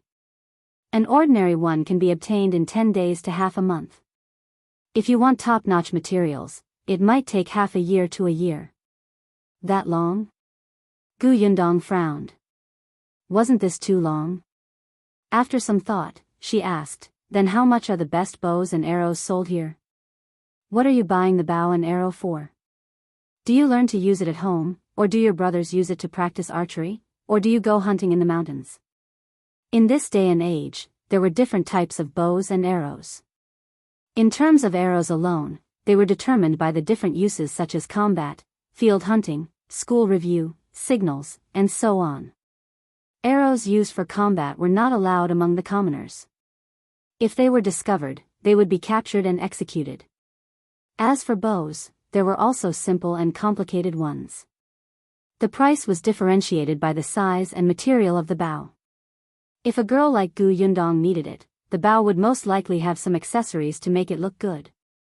Gu Yundong listened to the shopkeeper's introduction and was a little curious. So there was such a big difference in bows and arrows? However, the bow and arrows she wanted to buy were mainly used for field hunting. She simply wanted it to be durable. The shopkeeper seemed to be in a good mood and took out a few types for her to see. Gu Yundong took them one by one and tried them out. How should I put it? They don't seem to have much feelings. Although she did not use a bow and arrow, she had a crossbow. Once she picked up this crossbow, the blood in her body would faintly become excited. But the bow in front of her did not make her feel so. The shopkeeper saw her serious expression and laughed. "Miss, are you not satisfied with these few? Anything else?" Gu Yundong put down the last bow and asked. The shopkeeper hesitated for a moment before saying, "There's one more." He went to the storeroom at the back and carefully moved one out. Gu Yundong's eyes lit up at the first glance. When she took it and tried it, she nodded hurriedly. "I want this." The shopkeeper clicked his tongue. "I can't even bear to sell this bow." "You sure know how to choose. Then are you selling it? If you can't bear to part with it, why are you still taking it out? Who are you lying to?" The shopkeeper snorted. "I'll sell it for 12 taels of silver." Gu Yundong gave him a banknote without hesitation. The shopkeeper immediately beamed with joy. "All right, go ahead and pick the arrows. 80 copper coins for an arrow. At least 20 arrows. Since you didn't bargain, they'll give you 5 for free." Chapter 749, Is That Niu Dan? Gu Yundong could not help but feel emotional. No wonder people said that the poor studied books while the rich practiced martial arts. It was not easy for people without any capital to learn martial arts. She bought 100 arrows in one go. It was a little heavy, so she asked the shopkeeper to help move them into the carriage. Unexpectedly, just as she turned to leave, she saw Shao Qingyuan standing at the door in a daze. Her eyes lit up and she ran to him with her bow. "Why are you here? Why, did you buy the bow and arrows?" Shao Qingyuan's voice was low as he asked uncertainly. Gu Yundong's eyes curved into crescents. "Of course they're for you." She handed the bow in her hand to him and went back to get the quiver. The shopkeeper at the side shouted, "Hey, miss, you already have someone to help carry it." "I'm old, so I won't go." Gu Yundong glared at him. "Shopkeeper, I bought so many things, but you didn't even carry them for me. This is not how this business works." Then, she took her quiver and walked to the door to push Shao Qingyuan out. "Let's go, well just take this." The shopkeeper felt that this person was too shameless. She bullied the old man and he regretted giving her those 5 arrows for free. But he had no choice. He could only follow with the remaining arrows. After the 3 of them carried the bow and arrows into the carriage, Gu Yundong thanked the shopkeeper. The shopkeeper snorted and turned to leave. Gu Yundong shook her head. "I'm the only one who doesn't mind." Otherwise, with this attitude, it would be strange if the shop could continue operating. Isn't that right, Brother Shao? As she spoke, she turned around and saw Shao Qingyuan's lips curl up as if he was very happy. What's wrong with you? Gu Yundong waved her hand in front of him, but Shao Qingyuan grabbed her wrist. Gu Yundong was stunned. She quickly looked around and pulled her hand out. We're on the streets. This person was getting bolder. Shao Qingyuan said, I have a bow and arrows. Why are you giving these to me? Your bow and arrows have been used for a long time. Last time, I said that I would give you my crossbow, but you refused. The bow and arrows are the treasure of that shop. I tested the feel of it. It's not bad. How did you feel when you held it just now? Very good. Every gift from her was great. Gu Yundong was relieved. Seeing that his gaze was becoming more and more passionate, he hurriedly coughed and said, I haven't bought my kite yet. I'll go buy a kite. Before she could finish speaking, she quickly fled. Shao Qingyuan looked at her back view, his heart warm. He looked at the bow and clenched it tightly. When Gu Yundong returned, she was holding 4 kites. There were 4 kites and 4 patterns, but the colors were a little monotonous. Gu Yundong wondered if she should go back and paint them by herself.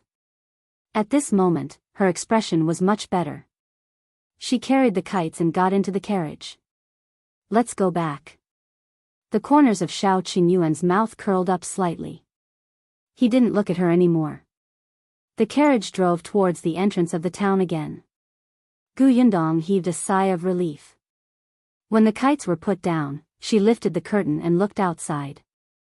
Although the town was not comparable to the county, it was still very lively. But very quickly, this liveliness was heard by Gu Yundong along with this discordant voice. She turned her head slightly and frowned. She quickly said to Shao Qingyuan, Brother Shao, stop the carriage first. As soon as the carriage stopped, Gu Yundong quickly lifted the curtain and pointed at a figure not far away. Is that Niu Dan? Chapter 750, I'll uphold justice for you, let's go take a look. Shao Qingyuan jumped down from the shaft, and so did Gu Yundong. The two of them took a few steps forward and arrived at the entrance of a school. Wasn't this school the Wenhuo hall where she had sent Yunxu over but was not satisfied with that pedantic teacher? Niu Dan was indeed studying here.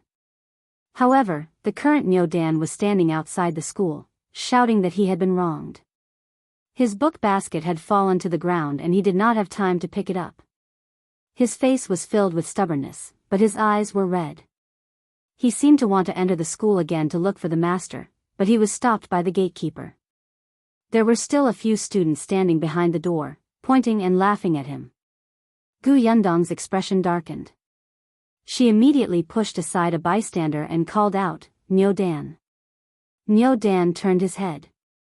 When he saw that it was Gu Yundong, the emotions that he had been suppressing instantly collapsed. As if he finally had someone to rely on, he burst into tears. Large drops of tears fell.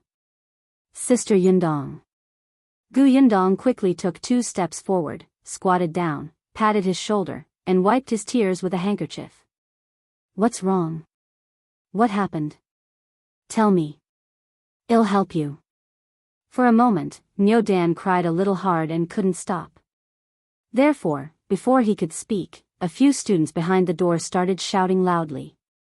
He stole something.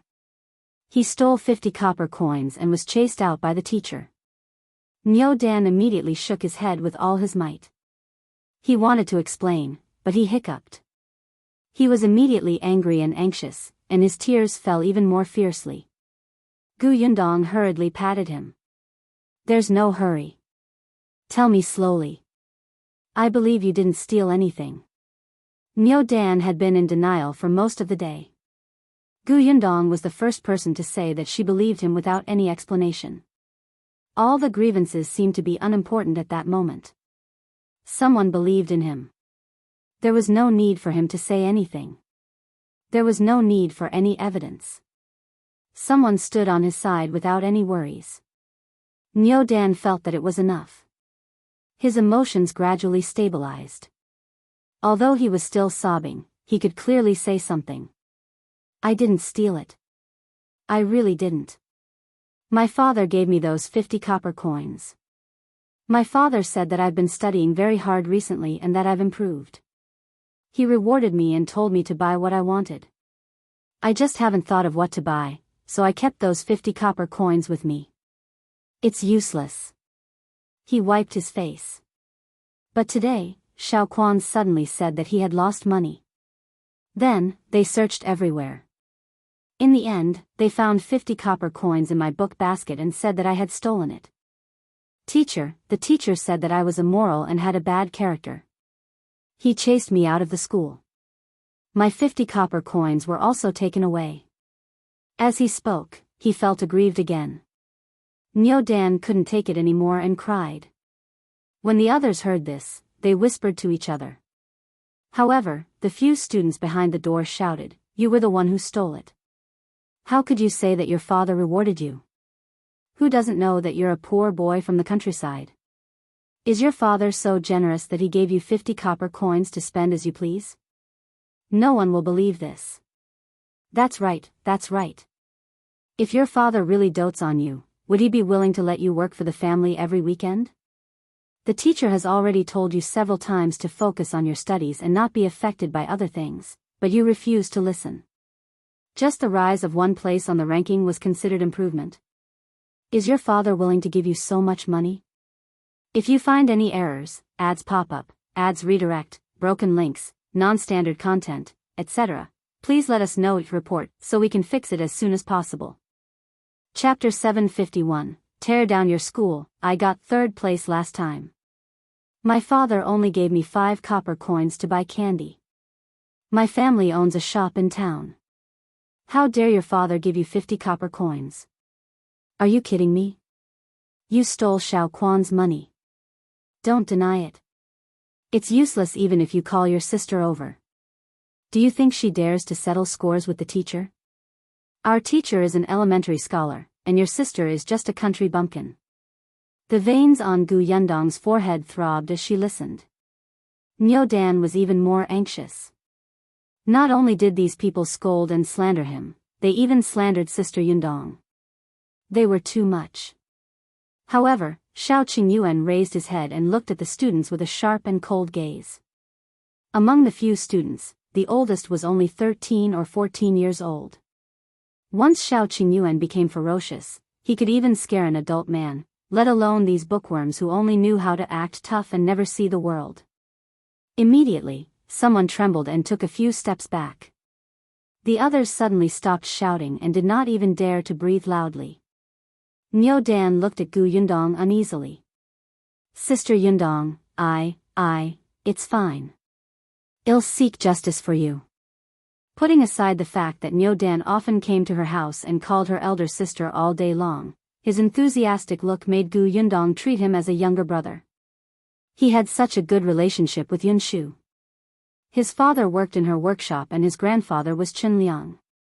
She could not ignore it. No matter what, she had to clear his name and take back the money that belonged to him. Gu Yundong believed that Niu Dan had 50 copper coins as pocket money. This was the red packet she had given Chen Jinbao. At that time, she heard Chen Jinbao mutter that Niu Dan had been improving in his studies recently and he would give him a reward. She patted Niu Dan's shoulder and stood up. She looked at the gatekeeper and said, "Call your teacher out." The gatekeeper snorted. "You think you can tell me what to do?" The gatekeeper seemed to be different from the one Yundong had seen before. Compared to this, the gatekeeper from last time was much more polite. Shao Qingyuan saw his arrogant look and suddenly took 2 steps closer to him, kicking the door behind him. "Go and call him." "You, how dare you? Do you know what this place is?" Shao Qingyuan looked at him coldly. "I'll give you 10 seconds. If I don't see the teacher, I'll tear down your school." The gatekeeper's expression changed. Seeing that the man did not seem to be joking, he could only point at him with a trembling finger. You wait." Then, he quickly turned around and stumbled to call for help. Niu Dan looked at Shao Qingyuan in a daze. He used to be very afraid of him. He had personally seen Shao Qingyuan throw a child into the water and almost drown him. After listening to Yunchu's brainwashing, his impression of Shao Qingyuan changed slightly, but he was still afraid. Who knew that Sister Yundong would be engaged to him? Niu Dan felt that this was like a dream. For this reason, he didn't dare to go to the Gu family for a few days. Later on, even if he went to the Gu family and often met Shao Qingyuan, he never spoke to him. However, he did not expect that one day, this man called Wolf Cub would actually stand in front of him. He was so tall and majestic, like a mountain, as if he could help him block all the wind and rain. Niu Dan felt that he was actually not scary at all. He felt that he had let the man down by calling him a wolf cub in the past. He felt a little sad. At this moment, the gatekeeper came out with the master of the academy. If you find any errors, ads pop up, ads redirect, broken links, non-standard content, etc., please let us know each report so we can fix it as soon as possible.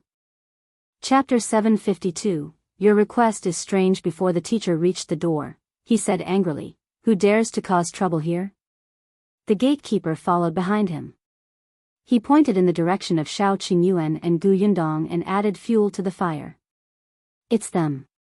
They seem to be Qin Jingwen's siblings. They heard that Qin Jingwen was chased out of the school and came over to defend him. Qin Jingwen did such an unbearable thing and didn't allow anyone to say it. That man almost kicked the door down. The other students, who were so frightened by Shao Qingyuan that they did not dare to speak, also went forward to complain as if they had found a backer. That's right, teacher. They're barbarians. No wonder Qin Jingwen dared to steal money. It's because his family has such a brother and sister who can't differentiate right from wrong. His sister also said that no matter what Qin Jingwen said, she would believe him. The master's expression was ugly. He stood at the door in a few steps. He glanced at Shao Qingyuan, then his cold gaze landed on Niu Dan. He was a teacher after all. Niu Dan was a little afraid of him and subconsciously took a small step back. Gu Yundong sneered and took 2 steps forward. She looked at the teacher and said, The teacher is here. That's good. I want to ask, do you have any evidence that our Qin Jingwen stole someone else's money? The teacher frowned. He did not talk to women. Hence, he looked at Shao Qingyuan. Are you Qin Jingwen's brother? Shao Qingyuan couldn't even be bothered to look at him. The teacher immediately said angrily, I'm talking to you. Don't you even know the most basic etiquette? Shao Qingyuan finally gave him a look and said, She's talking to you. Are you deaf? The teacher was so angry that his chest heaved. After a long while, he said, I don't talk to women. I don't talk to brainless people. Gu Yundong almost laughed out loud. Shao Qingyuan's mouth was so sharp. She secretly applauded him. You're saying that I'm brainless? I'm an elementary scholar. I'm a dignified elementary scholar. I'm rich and knowledgeable. To be able to teach here, compared to a country bumpkin like you, our difference is simply heaven and earth. You actually say that I'm brainless. Gu Yundong finally could not help but laugh. This is the first time I've heard someone praise themselves so exaggeratedly in front of so many people without batting an eyelid. How shameless. What did you say? This time, he was willing to talk to the woman. Gu Yundong smiled. As expected, you're deaf. I say, you're shameless. Say that again. Gu Yundong was surprised. This is the first time I've heard such a strange request. Since you're so sincere, I'll reluctantly repeat again. I say, you're shameless. The teacher was so angry that he almost fainted. If not for the gatekeeper supporting him from behind, he would have fallen to the ground and made a fool of himself. However, he was still so angry that he could not say a word. Gu Yundong asked, Can we talk nicely now? If not, I won't stand on ceremony. The teacher's expression became even uglier. This was a threat, a threat. He did not expect this woman to be so shameless and despicable at such a young age. Then I'll ask again. Why did the teacher conclude that Qin Jingwen stole the 50 copper coins? Why did he think that the 50 copper coins were not given to him by his father? Where's the evidence? On the basis that he has a criminal record and is a habitual thief. Before the teacher could speak, a cold shout suddenly came from inside. Immediately after, Yundong saw a familiar figure walk out. If you find any errors, ads pop up, ads redirect, broken links, non-standard content, etc., please let us know it report so we can fix it as soon as possible. Chapter 753, Unworthy of Being a Teacher. After the figure came out, the teacher immediately stepped forward and asked, "Madam, why are you here?" Madam's son said, "I heard that a woman was present. I thought that you would definitely be troubled, so I came out to take a look." The teacher sighed and nodded. That's true. This woman is very tricky. Yundong almost burst out laughing when she heard that. Were the two of them out of their minds? Would he be put in a difficult position just because she was present? Was it difficult for her to ask 2 questions? Madam's son had already turned around and looked straight at Yundong. She said, "If you have any questions, you can ask me. You don't have to hold on to my husband." Yundong chuckled. Who was holding on to your husband? It was as if she had taken a fancy to this old man. This woman felt too good about herself. All right, since you two are husband and wife, I want stand on ceremony. Her eyes darkened. That moment of coldness actually made Madam's son a little afraid. Did you just say that Qingyuan is a habitual thief? Yundong sneered. What else has he stolen? Since such a thing has happened in the past, why didn't you deal with it in the past and chase him out of school? Madam's son did not expect her to hit the nail on the head the moment she spoke. She immediately choked. After a moment, she raised her chin slightly and said, "In the past, it was because there was no evidence." You call him a habitual thief without any evidence? Yundong was simply shocked by their train of thought. So this is what you teach here. Just because Qingyuan is a country boy, he is the suspect whenever anything is stolen. Then, he's called a habitual thief without any evidence showing that he stole anything. Then, based on that, he's guilty again when some student lost something, and he's chased out of school without even having the chance to explain himself. Yundong burst out laughing and looked at the surrounding crowd. Did you hear that, everybody? I thought that the teacher of this Wenhuo hall was just pedantic. Now I realize that he's not pedantic, but blind, paranoid, arrogant, irresponsible and self-righteous. Teacher? Can someone like him be a teacher? If his students become high scholars and officials in the future, they will make groundless judgments based on their guesses too, right? How many innocent people will go to prison? This is simply disregarding human lives. The onlookers couldn't help but nod. That's right.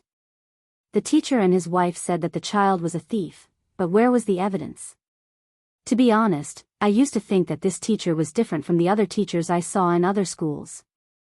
He was always mysterious. When a woman brought a child to his door, he looked like he had seen a rat or a cockroach. It was as if everyone would like him. I think so too. I don't think the teachers of the other schools are as hard to satisfy as him. This girl is right. They're spreading this news without any evidence. Just now, this child was crying so miserably over there. One look and you can tell that he was wronged. This teacher is like a dog.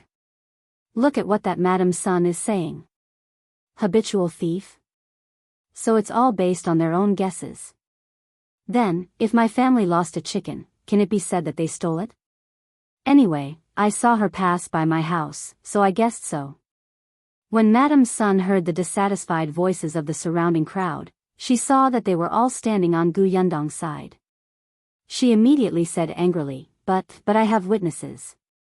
If you find any errors, ads pop up, ads redirect, broken links, non-standard content, etc., please let us know it report so we can fix it as soon as possible. Chapter 754, The So-Called Witness. As soon as he said that, the whispers in the surroundings instantly stopped. Everyone looked at each other. Witness? Yundong also raised her eyebrows. Witness? Where are they? Madam's son sneered and shouted into the door, Sister-in-law Wu, tell me, is this Qingyuan dirty? Did he steal your things in the past? There was no movement inside the door for a long time. After a long time, a figure slowly walked out. Yundong was stunned. It was her. Qingyuan's husband, Wu Chang's mother. Madame Wu dawdled to Madame Sun's side. Madame Sun looked at Yundong and said, Madame Wu's daughter-in-law is Qingyuan's cousin. The last time her son got married, Qingyuan also went. In the end, there were a few gifts missing from the house. Later, they found out that Qingyuan took them all. Isn't he used to stealing? Qingyuan was also stunned. Of course, he knew Madame Wu. After hearing Madame Sun's words, he hurriedly shook his head and said, I didn't take her things at all. Yundong found it extremely funny. She looked at Madame Wu coldly. I'll say it again. Where's the evidence? Madame Wu felt a little guilty. She stammered and whispered, it's been so long. Where's the evidence? Oh, so this is still your guess? Madame Wu could not raise her head. Yundong's teasing gaze landed on the teacher. The way Master Wen handles things is really impressive. On one hand, he says that he doesn't talk to women, but on the other hand, he can suspect his student of stealing and chase him out of the school because of a woman's unreasonable guess. The teacher trusts this Auntie Wu very much. I'm impressed. Master Wen's expression changed drastically and he quickly explained, I didn't. Just what? Yes, he had indeed listened to his wife's words, which was why he did not have a good impression of Qingyuan. And his wife had also listened to Madame Wu's words and made pillow talk. At the end of the day, the cause was indeed Madame Wu. Master Wen was furious. He suddenly looked at Madame Wu and said, tell me, why are you so sure that he stole your things? Under everyone's gaze, Madame Wu knew that if she did not say anything, she would probably not be able to raise her head in the future. She secretly took a deep breath and suddenly raised her head. It was Qingyuan who stole it. Back then, only he ran into the room where the gift was placed. The thing was gone. If it wasn't him, who took it? I'm an adult. I have no grudges with such a child. There's no reason to wrong him, right? No reason? Yundong sneered. How can there be no reason? Is it not a reason that the Wu family and the Qin family to fall out? Is it not a reason that your son wants to take in a concubine and the Qin family doesn't allow it and comes to your house to settle scores? Your Wu family is in the wrong first. You don't dare to look for the adults, so you schemed against a child. How impressive. After Yundong was done, she looked at Madame Sun, so she is your witness, right? This is truly an eye-opener. She made up stuff in front of you because of personal grudges, and you lambasted an innocent child based on that.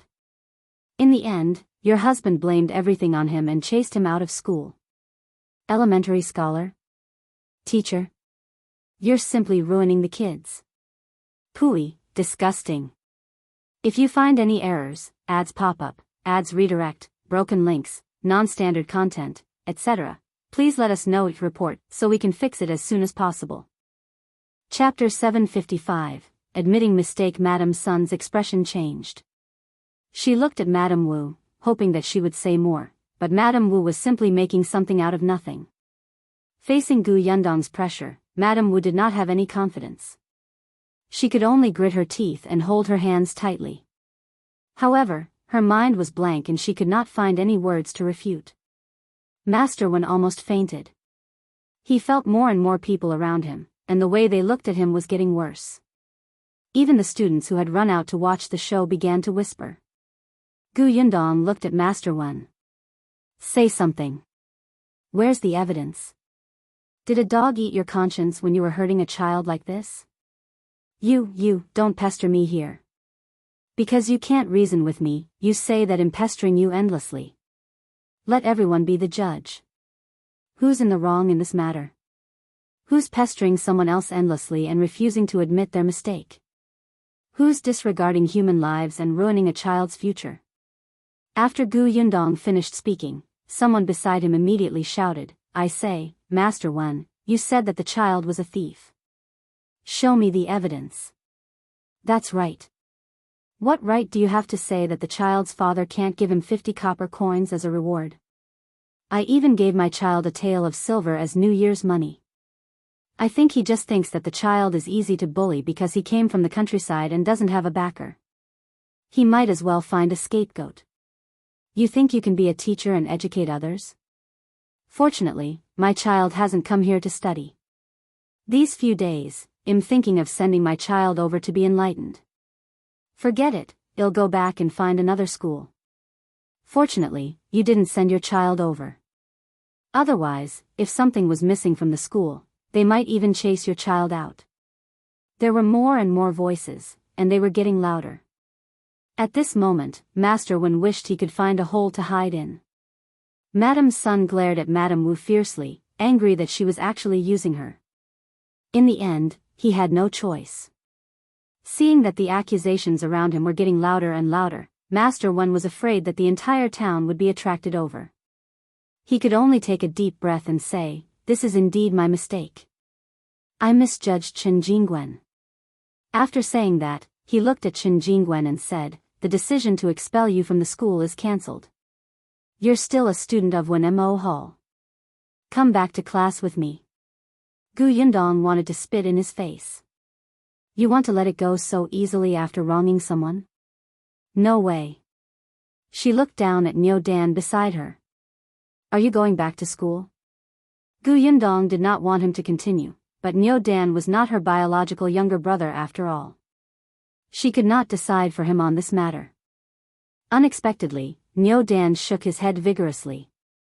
I'm not going. I'm not going to this school to study anymore. Yundong rubbed his head and smiled. She looked up. Did you hear that? When Master Wen heard this, he nodded regretfully.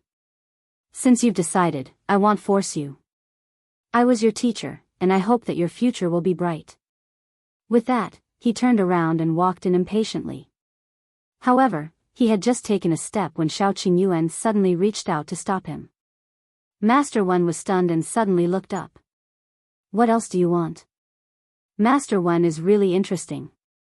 Since you admit that you wronged Qingyuan and cleared him of the crime of stealing something, shouldn't you return the 50 copper coins? Master Wen's body stiffened. He turned around abruptly. If you find any errors, ads pop up, ads redirect, broken links, non-standard content, etc., please let us know it report so we can fix it as soon as possible. Chapter 756. Return the money. Could it be that what Master Wen said just now was all fake? Your apology was not from the bottom of your heart. It was just a show for others? Master Wen denied it on the spot. Of course not. It's just that Qingyuan said that the 50 copper coins was his, and Liu Xiahui also said that it was his. Both of them, in that case, call Liu Xiahui out. Let's face each other on the spot. How about that? The onlookers expressed that they had not finished watching the commotion and listening to the gossip. Master Wen had to continue making a fool of himself, so they agreed. That's right. Let's confront each other on the spot so that we don't malign the child. Call Liu Xiahui out. Master Wen had no choice. Although he was unhappy, his reputation was more important. Therefore, he asked the students in the school to find Liu Xiahui. Liu Xiahui was about 10 years old and looked older than Niu Dan. He was still a little nervous when he came over.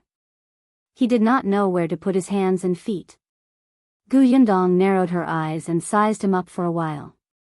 When he walked out of the door, she asked, You said that the 50 copper coins is yours, right? Liu Xiahui quickly nodded. It's mine. In that case, is there any mark on the 50 copper coins? Mark? Liu Xiahui looked surprised and reached into his pocket. He really could not understand what mark there was on the money. He was still young and it was his first time doing such a thing. He could not take it anymore in the face of a wily old fox like Yundong. He lowered his head and did not dare to look up. Yundong continued, You might not know, but Qingyuan's 50 copper coins were given to him by his father in front of me. Before giving it to him, his father happened to be writing and accidentally knocked over the ink, so the 50 copper coins were stained. I have ink on my 50 copper coins. They were stained when I was doing my writing this morning, so, he couldn't finish. In an instant, he felt that his mouth was too fast and that something was wrong. Gu Yundong smiled and asked Niu Dan, "Is there ink on your 50 copper coins?" Niu Dan shook his head. "No, there's no color on my copper coins." "Oh, a few copper coins are stained with soil. I plan to wash them properly when I get back." Gu Yundong smiled and looked at Master Wen and the crowd. Did everyone hear that? Now, let's see what the 50 copper coins look like, shall we? Liu Xiahui was too young and flustered. The others were not stupid and could tell that something was wrong in an instant. Master Wen's face was even more ashen. He looked at Liu Xiahui and shouted coldly, "Aren't you going to take out the 50 copper coins?" Liu Xiahui was so frightened that he trembled and took out a string of copper coins. Master Wen looked carefully. There was no ink at all, and there was indeed soil on 2 copper coins. It was obvious who was telling the truth. His cold gaze landed on Liu Xiahui. "Tell me, is this 50 copper coins yours?" Master Wen was usually very dignified. With this solemnness, the kid was immediately frightened to tears. "It's not mine. I accidentally saw Qingyuan counting copper coins in the corner. In a moment of greed, I deliberately said that it was mine. Boo-hoo, I was wrong, Master. Don't chase me away." Master Wen's expression was very ugly. Madame Sun, who was beside him, was speechless for a long time. Shao Qingyuan took the string of copper coins from Master Wen and handed it to Niu Dan. "If you find any errors, ads pop up, ads redirect, broken links, non-standard content, etc., please let us know your report so we can fix it as soon as possible." Chapter 757, Brother Shao, thank you with the money back. Gu Yundong did not want to pester them anymore. She believed that the people's eyes were sharp and the news spread quickly. It wouldn't be long before everyone in this area knew what Master Wen had done today. For a person who valued his reputation more than anything else, it was enough for Master Wen to suffer for a long time. But before she left, Gu Yundong gave him a blow. To find the truth in such a small matter with such a simple question, even I can easily judge it. However, Master Wen made such a simple case so complicated. As expected of the knowledgeable elementary scholar. Today, we have all learned something. Pfft, someone couldn't help but laugh. Master Wen finally couldn't take it anymore. His footsteps began to become unstable, and his fingers trembled. Gu Yundong's eyes widened. Was he going to faint again? Was she going to add another feat to her glorious achievements? Unfortunately, Master Wen's resistance was relatively strong. In the end, with the help of the gatekeeper, he held his chest and panted as he entered. Madame Sun also hurriedly covered her face and followed in. The other students lowered their heads and looked at each other. In the end, they quickly turned around and left with faces full of shame. In an instant, only Liu Xiahui and Madame Wu were left at the door. It was the gatekeeper who had returned and pulled the sobbing Liu Xiahui in. Madame Wu stood alone at the door and was pointed at. Gu Yundong glanced at her. She would tell Chen Liang everything about the Wu family. As for how they would deal with it, it was up to them. She looked at the aggrieved and resentful Niu Dan and smiled. "Let's go." Niu Dan wiped his face and smiled. He took the 50 copper coins and ran to the side to pick up his basket before following Gu Yundong to the carriage. When he got into the carriage and saw the kite and Biyao inside, his eyes widened. "Sister Yundong, did you buy these for Yunshu?" Yundong saw that his eyes were filled with envy and desire. Thinking that he had suffered greatly today, she gave him one. "This is for you." Niu Dan looked at her in surprise. "You're really giving it to me? You don't like it?" "Yes, I like it." He hugged the kite, and his face returned to its usual cheerful expression. Gu Yundong heaved a sigh of relief. This child's recovery ability was quite strong. Niu Dan held the kite for a while before carefully putting it down. He then looked up at Gu Yundong and pursed his lips. After a while, he said, Sister Yundong, thank you. You're welcome. Niu Dan lifted the curtain of the carriage again and said to Shao Qingyuan, who was driving, Shao, brother Shao, thank you. I won't call you a wolf cub anymore. You're better than them. Shao Qingyuan was stunned for a moment. In the past, he wouldn't have cared if Niu Dan thanked him or not. But now, he was still expressionless, but he nodded slightly. After some thought, he replied, no need. It's what I should do. Gu Yundong, who was sitting in the carriage, was overjoyed. Then, she felt a little sad. In the past, Shao Qingyuan had received malicious intent. Although he had slowly gotten better recently, there were not many people who sincerely respected him. Most of them were just afraid of him. However, she thought that things would definitely get better in the future. Wasn't Niu Dan an example now? At this moment, this little fellow looked at Shao Qingyuan with sparkling eyes filled with admiration. If you find any errors, ads pop up, ads redirect, broken links, non-standard content, etc., please let us know each report so we can fix it as soon as possible. Chapter 758, I should have listened to you long ago. The three of them quickly arrived at Yongfu village in a carriage. Gu Yundong asked them to send Niu Dan back to the Qin family first. When the carriage stopped at the entrance of the Qin family's house, Madame Zhou was returning with a vegetable basket. She was stunned when she suddenly saw Shao Qingyuan sitting on the shaft of the carriage. When the curtain of the carriage opened, Gu Yundong's smiling face was revealed. Madame Zhou immediately smiled and greeted, Yundong, why are you here? Come in quickly. Before she could finish speaking, Niu Dan crawled out.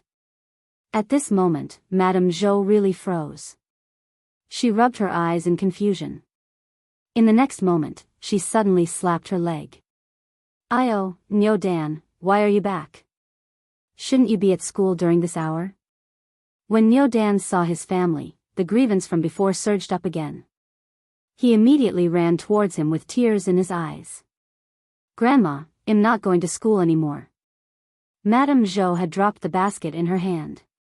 She quickly hugged him and asked, What's wrong? What's wrong? Why are you crying? Who bullied you? Tell Grandma. Grandma will deal with him." As she spoke, she hurriedly shouted inside, Old Chen, come out quickly.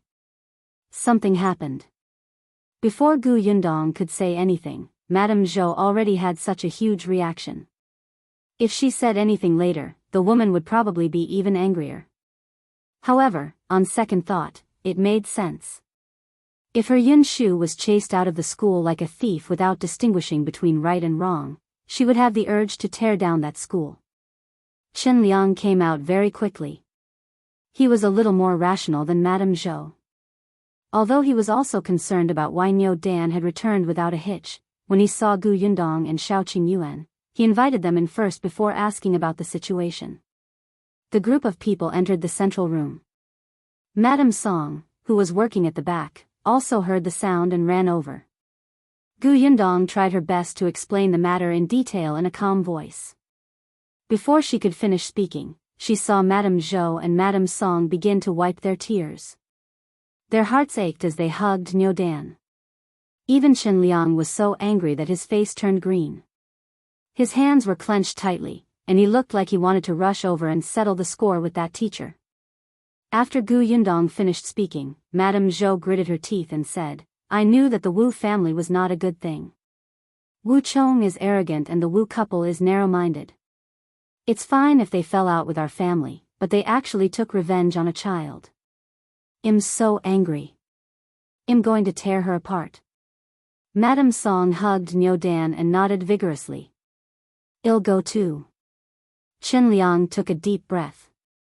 All right, we still have to consider this matter at length. Then, he turned around and said to Shao Qingyuan and Gu Yundong, Thank you so much for today. If not for you, our Niu Dan would have been ruined. Gu Yundong sighed. Uncle Chen, don't say that. We're from the same village, and Niu Dan calls me sister. What kind of person would I be if I just stood by and did nothing when something like this happened? After saying that, Gu Yundong suddenly felt that something was amiss. The seniority seemed to be messed up. However, after today's incident, I'm afraid Niu Dan won't be able to go to school. It's good that Uncle Chen doesn't blame me for blowing things up. Chen Liang waved his hand. It's fine if he doesn't go to that kind of school. When you told me that the teacher was too pedantic, I should have listened to you. He wouldn't have ended up like this.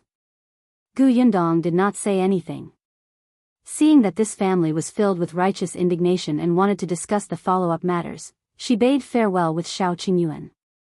When she returned to the Gu residence, it was already a little late. Seeing Father Tong at the door, Gu Yundong hurriedly asked, "Are my parents back from the prefectural city? If you find any errors, ads pop up, ads redirect, broken links, non-standard content, etc., please let us know each report so we can fix it as soon as possible." Chapter 759, knowing that you are unlikable. When Father Tong saw them return, he was instantly happy. This young lady and her future husband had gone into the mountains together. Everyone was filled with worries, especially because they had agreed to only travel for 5 to 6 days, but they had not returned for more than 10 days. Wasn't he excited to see her now? Hence, he did not hear Gu Yundong's question. He hurriedly shouted into the courtyard, "Eldest Miss is back." As soon as he finished speaking, 2 figures rushed out one after another. It was Gu Yunshu and Bian Yuanji. The 2 children hugged her and almost cried. "Big sister, you're finally back. You don't know how worried we were. Cousin, are you all right?" The 2 of them were at home. At this moment, it was time for them to be given the clothes-making vacation. Qin Wensheng School was on vacation, and so was Tianhai Academy. Only the Wenmo Hall that she saw today felt that there was no need to give the students the clothes-making vacation, which would waste their time. In any case, the students were from the nearby villages and towns. There was no need for them to go back and put on more clothes to ward off the cold. That was why Gu Yundong saw Niu Dan at the entrance of that school today. She rubbed the 2 children's heads and said, "Aren't I fine?" Seeing that Yunshu snorted and her eyes were obviously filled with accusation, she quickly pointed in the direction of the carriage and said, "I brought you a gift. Go take a look." The 2 of them were stunned. They did not care about being angry with her anymore and ran to the edge of the carriage. Shao Qingyuan carried them up. The 2 of them climbed in and saw the kites inside. The 2 children's eyes lit up.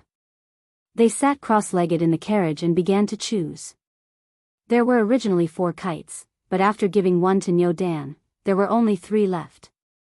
The patterns that Gu Yundong had chosen were all pretty.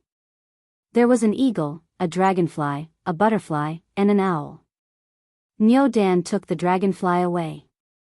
Yunshu and Yuanji felt that such a beautiful kite like the butterfly should be left for Kiki. Therefore, one of them chose the eagle and the other chose the owl. They were both flying birds and looked very good. After choosing the kite, the 2 children got off the carriage in satisfaction. Although Yunshu was happy, he remembered that his eldest sister had only returned after so many days, making him worried and afraid. He immediately turned his head arrogantly and snorted. "Don't think that I won't be angry anymore." Oh, the little guy was pushing his luck. "Then will you return it to me?" "That won't do. Big sister, you're too old to play with kites anymore. You'll have to give it to me later. At that time, you have to find an excuse." "How troublesome." "Forget it, I'll accept it." Gu Yundong was speechless. Who said that she did not like to play with kites? She was already too old. She was only coming of age next month. Why was she already old? This little brat would definitely not be able to find a wife in the future.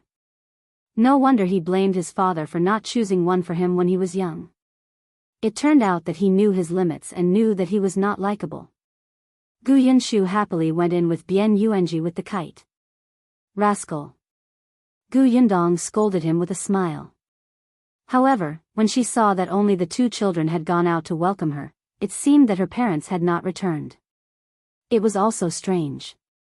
At this time, Tianhai Academy should already be on vacation. However, she heaved a sigh of relief and entered the Gu residence with Shao Qingyuan. However, just as she took a few steps in, a surprised voice suddenly came from behind. Miss, Master, Madam, and Second Miss are back. If you find any errors, ads pop up, ads redirect, broken links, non-standard content, etc., please let us know each report so we can fix it as soon as possible. Chapter 760. A man among women. Gu Yundong stumbled and almost fell forward. Fortunately, Shao Qingyuan was quick-witted and rushed forward to support her. Gu Yundong looked at him and said softly, "Should I say that we're lucky or unlucky?" It was also very coincidental that they had only returned a step earlier than her parents. Shao Qingyuan laughed. "Let's go and welcome your parents." "Yeah." The two of them turned around. Yunxu and Yuanji, who had also heard the sound, rushed past them and ran to the door. When Gu Yundong walked out of the door, she happened to see Yunxu, Yunka, and Yuanji hugging each other tightly, as if this was the only way to express their affection for each other. The children were jumping around, clearly overjoyed. Even Madame Yang was envious and went forward to hug them. Gu Yundong almost laughed out loud. She hurriedly shifted her gaze to her father. Unexpectedly, Gu Dajiang's face darkened as he looked at her unhappily. Gu Yundong's heart skipped a beat. Could it be that he knew that she had been in the mountains for so many days? No way, didn't father just come back? Gu Yundong coughed lightly and asked softly, "Father, why did you only come back today? You still have the cheek to say that?" Gu Dajiang was also very depressed. He snorted coldly. "Your milk tea shop opened yesterday, but a few days ago, Shuitao came to the prefectural city and said that you had something on and couldn't come. Eldest Miss Nya asked me to represent you. Otherwise, I would have returned 2 days ago." Gu Dajiang was unhappy. Firstly, he couldn't come back earlier. He had gone back on his word to his wife and daughter, causing Madame Yang and Kiki to lose their spirits.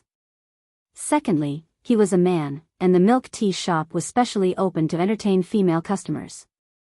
Although some men came to celebrate the opening day, most of them gave gifts and left.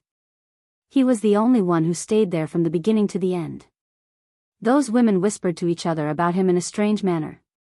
Gu Dajiang still felt uncomfortable when he thought of that scene. He was a man, and he didn't know where to look when he was in a place full of women. Fortunately, Madame Dai saw through his predicament and let him come back first. Only then did he heave a sigh of relief. After listening to the entire process, Gu Yundong could only hold back her laughter and quickly apologize to him. "Father, you've worked hard. I know that you did something that you were unhappy about for me. You're the best father in the world." Humph. Although Gu Dajiang glared at her, he enjoyed what she said. He let Gu Yundong help him into the courtyard. After entering the courtyard and sitting down, Gu Yundong asked about the situation in the prefectural city. The milk tea was ready. Although Gu Yundong did not attend the opening ceremony, Madame Dai must have known that she had gone deep into the mountains. She had also told him about her family's matters, and briefly mentioned entering the deep mountains. Yunxu, who was at the side, glared at her while remaining silent. He did not say anything about his sister not returning home for more than 10 days. However, when Gu Yundong mentioned the matter of Niu Dan today, the little fellow finally could not take it anymore. He stood up and was about to run towards the Qin family. It was Gu Dajiang who quickly pulled her back. The Qin family must be discussing this matter now. Don't join in the mess. It's the same if you look for him tomorrow. Only then did Yunxu calm down, but he still clenched his small fists and looked angry. Gu Yundong thought of something else. Now that Niu Dan can't go to Wenhuo Hall to study, I don't know which school he will go to next. If you find any errors, ads pop up, ads redirect, broken links, non-standard content, etc., please let us know each report so we can fix it as soon as possible. Chapter 761. He can go to Dongyi Academy. It was not that Gu Yundong had not thought about Qin Wenjing. However, it was obvious that it wouldn't work. Not to mention how long Qin Wenjing would have to teach, he had more and more things to do now. He probably didn't have the energy to take in any more students.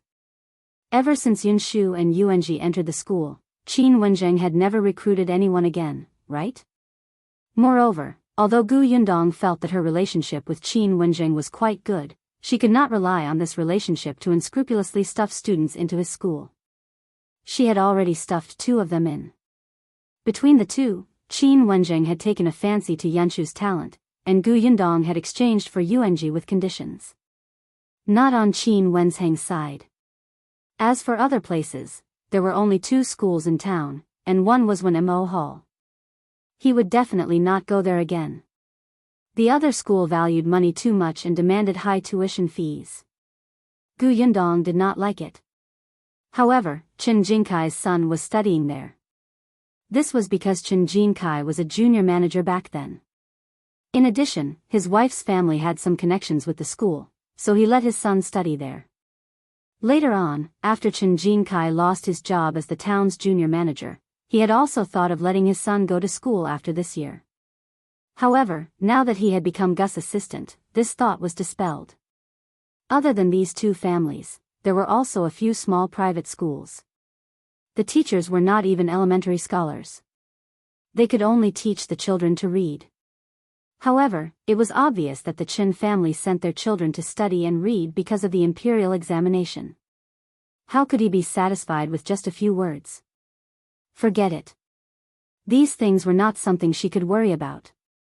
Chen Liang definitely knew what to do. Gu Yundong was just about to change the topic and talk to her family about other things when she heard Yunshu tilt her head and say, "Actually, he can go to Dongyi Academy." Gu Yundong was stunned. Dongyi Academy? I remember that the teacher of that academy brought his students to make things difficult for you, right? Yes. Yunshu nodded. But that teacher has been removed from the academy and won't be allowed to continue teaching. The dean of Dongyi Academy has also returned and even knows our teacher. He's a pretty good person. Yuanji also nodded at the side. The dean was very angry when he heard about what happened back then. Then, he reorganized the academy. A few days ago, our teacher even brought us to Dongyi Academy to discuss knowledge with those students. After the new emperor ascended the throne, the dean of Dongyi Academy went to the capital for the examination.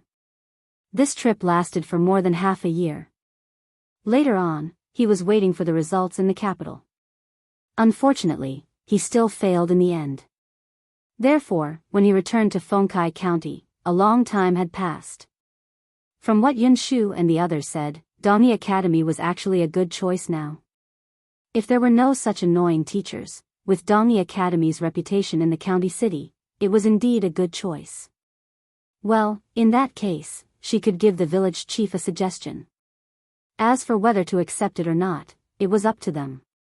With this thought in mind, Gu Yundong stopped talking about this matter. She wanted to ask about the milk tea shop, but seeing that it was getting late and everyone had been on the road for the entire day, she let everyone go back to their rooms to rest early. The next morning, Yunshu and Yuanji hurriedly got up and brought Yunka, who was also awake, to look for Niu Dan. However, when the 2 of them ran to Niu Dan's house, they saw that the door was tightly shut. There seemed to be no one in the Chen family. If you find any errors, ads pop up, ads redirect, broken links, non-standard content, etc., please let us know each report so we can fix it as soon as possible.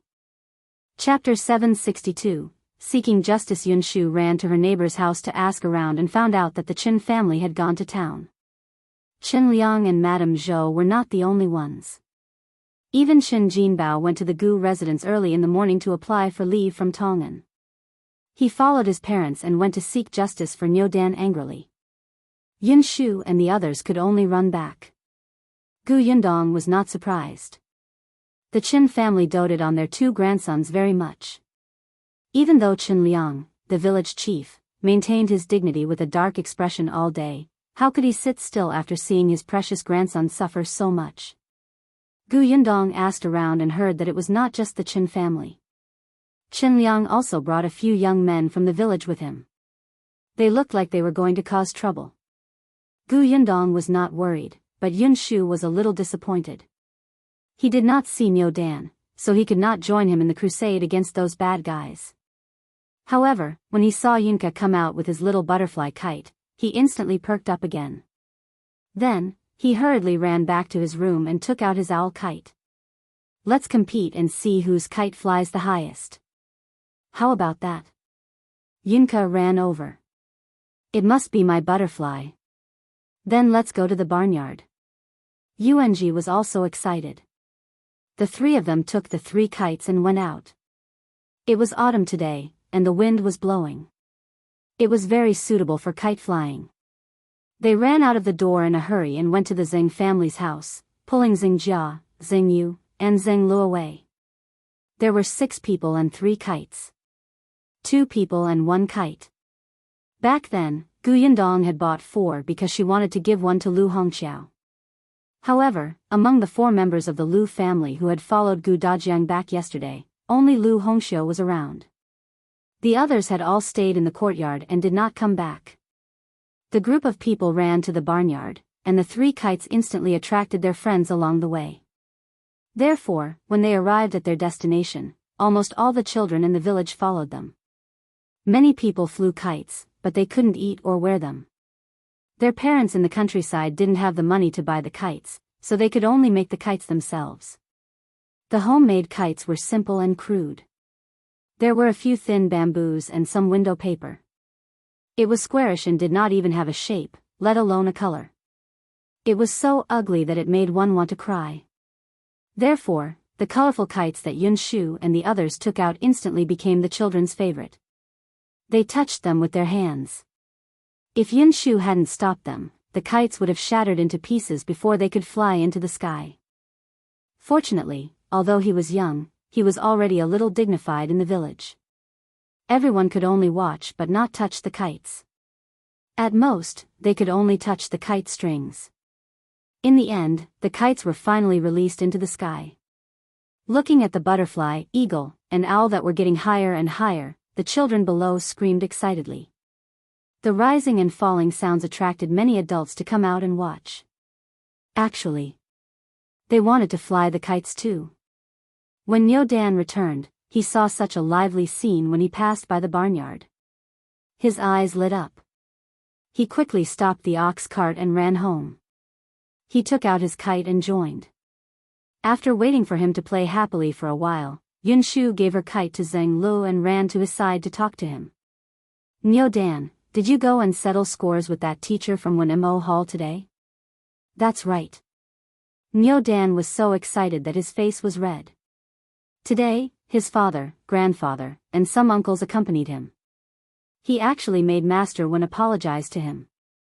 If you find any errors, ads pop up, ads redirect, broken links, non-standard content, etc., please let us know each report so we can fix it as soon as possible. Chapter 763, I Can Make the Teacher Faint. Yunxu sighed. You should have brought me along. Niu Dan was stunned for a moment. Someone beside him screamed for him to grab the string or the kite would fall. Niu Dan simply handed the string to him and walked to the side to chat with Yunxu. Why should I bring you along? You're small. What if you get bullied? Yunxu shook his head and looked very proud. I won't be bullied. I can make the teacher faint from anger. I'm especially experienced. Are you going there to make the teacher faint from anger? It's fine. Even if you didn't go, my father and the others almost made the teacher faint from anger today. Yunxu's interest was piqued. He pulled his wrist and sat down on a rock at the side. Then tell me, how did you make the teacher faint from anger? Niu Dan immediately twisted his body and started talking. At the same time, Qingyuan sat at the Gu residence and drank tea. He told them about his trip to town today. They went to Wenhuo Hall and met the teacher. Interestingly, Liu Xiaoquan's father also went to the school to settle scores with the teacher.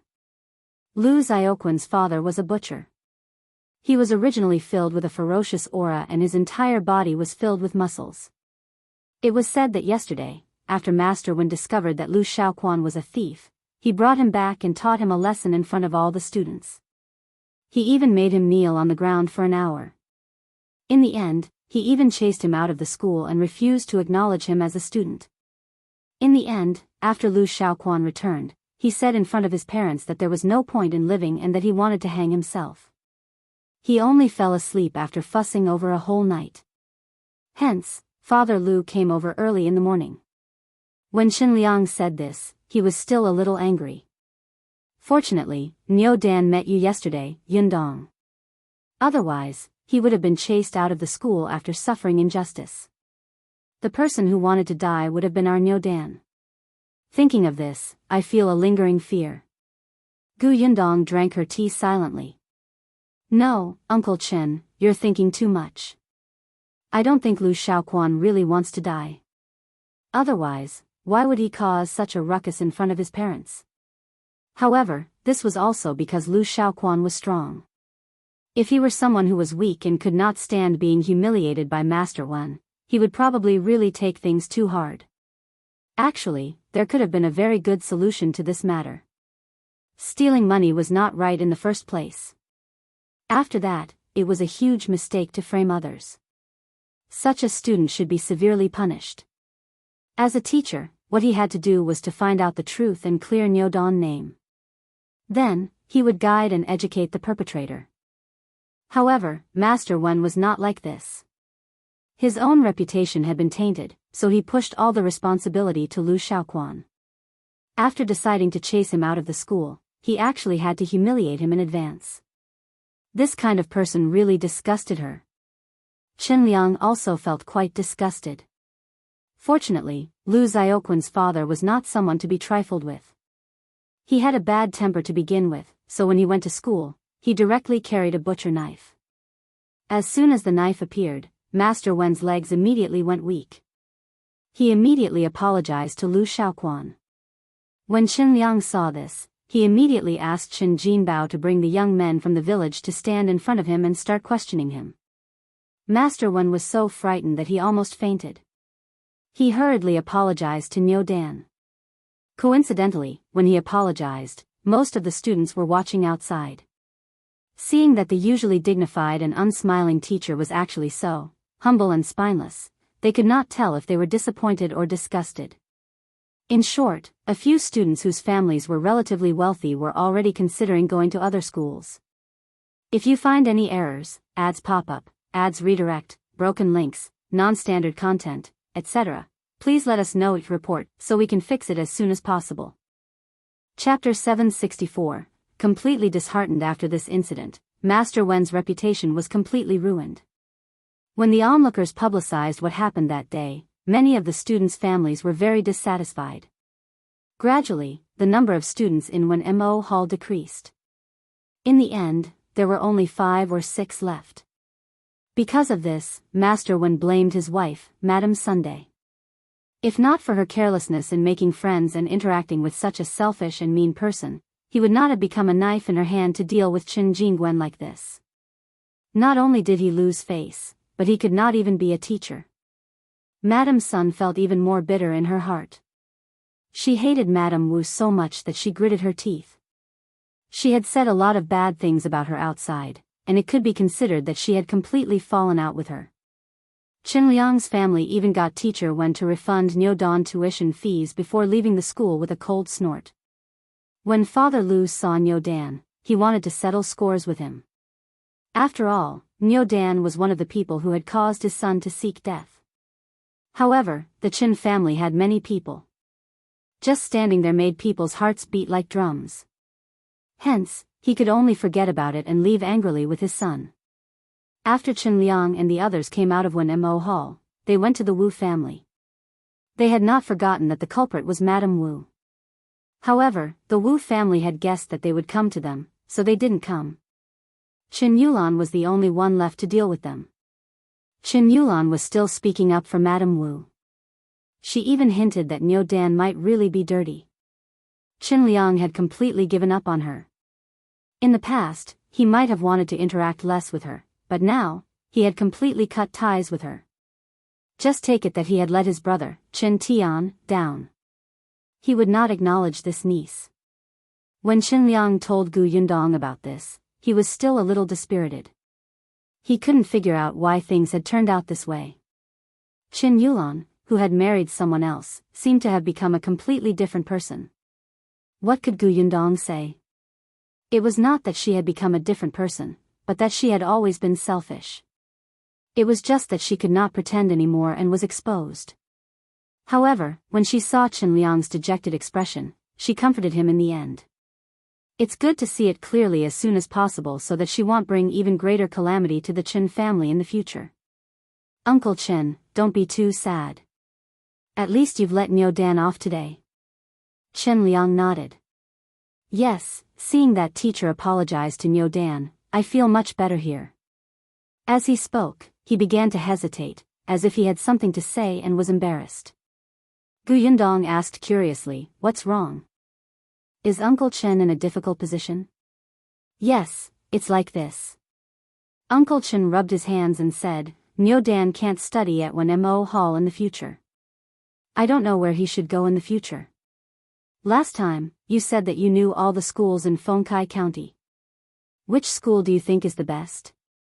Uncle Chen did not listen to Gu Yundong last time.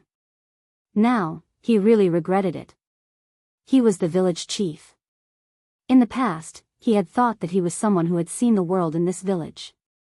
But now, compared to Gu Yundong, who had traveled everywhere and visited so many prefectures, he was just a country bumpkin. So he wanted to hear what she meant.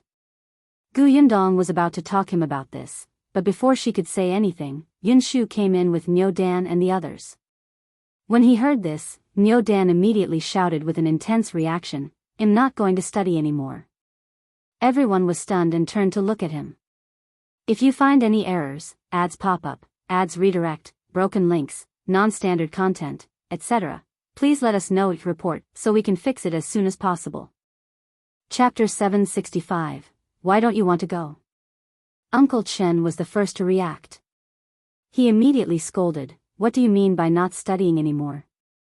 Don't spout nonsense. You know how many children in this village don't even have the chance to study. You can only sit there and study obediently because your parents are promising. But you actually don't cherish it. He was right. How difficult was studying these days?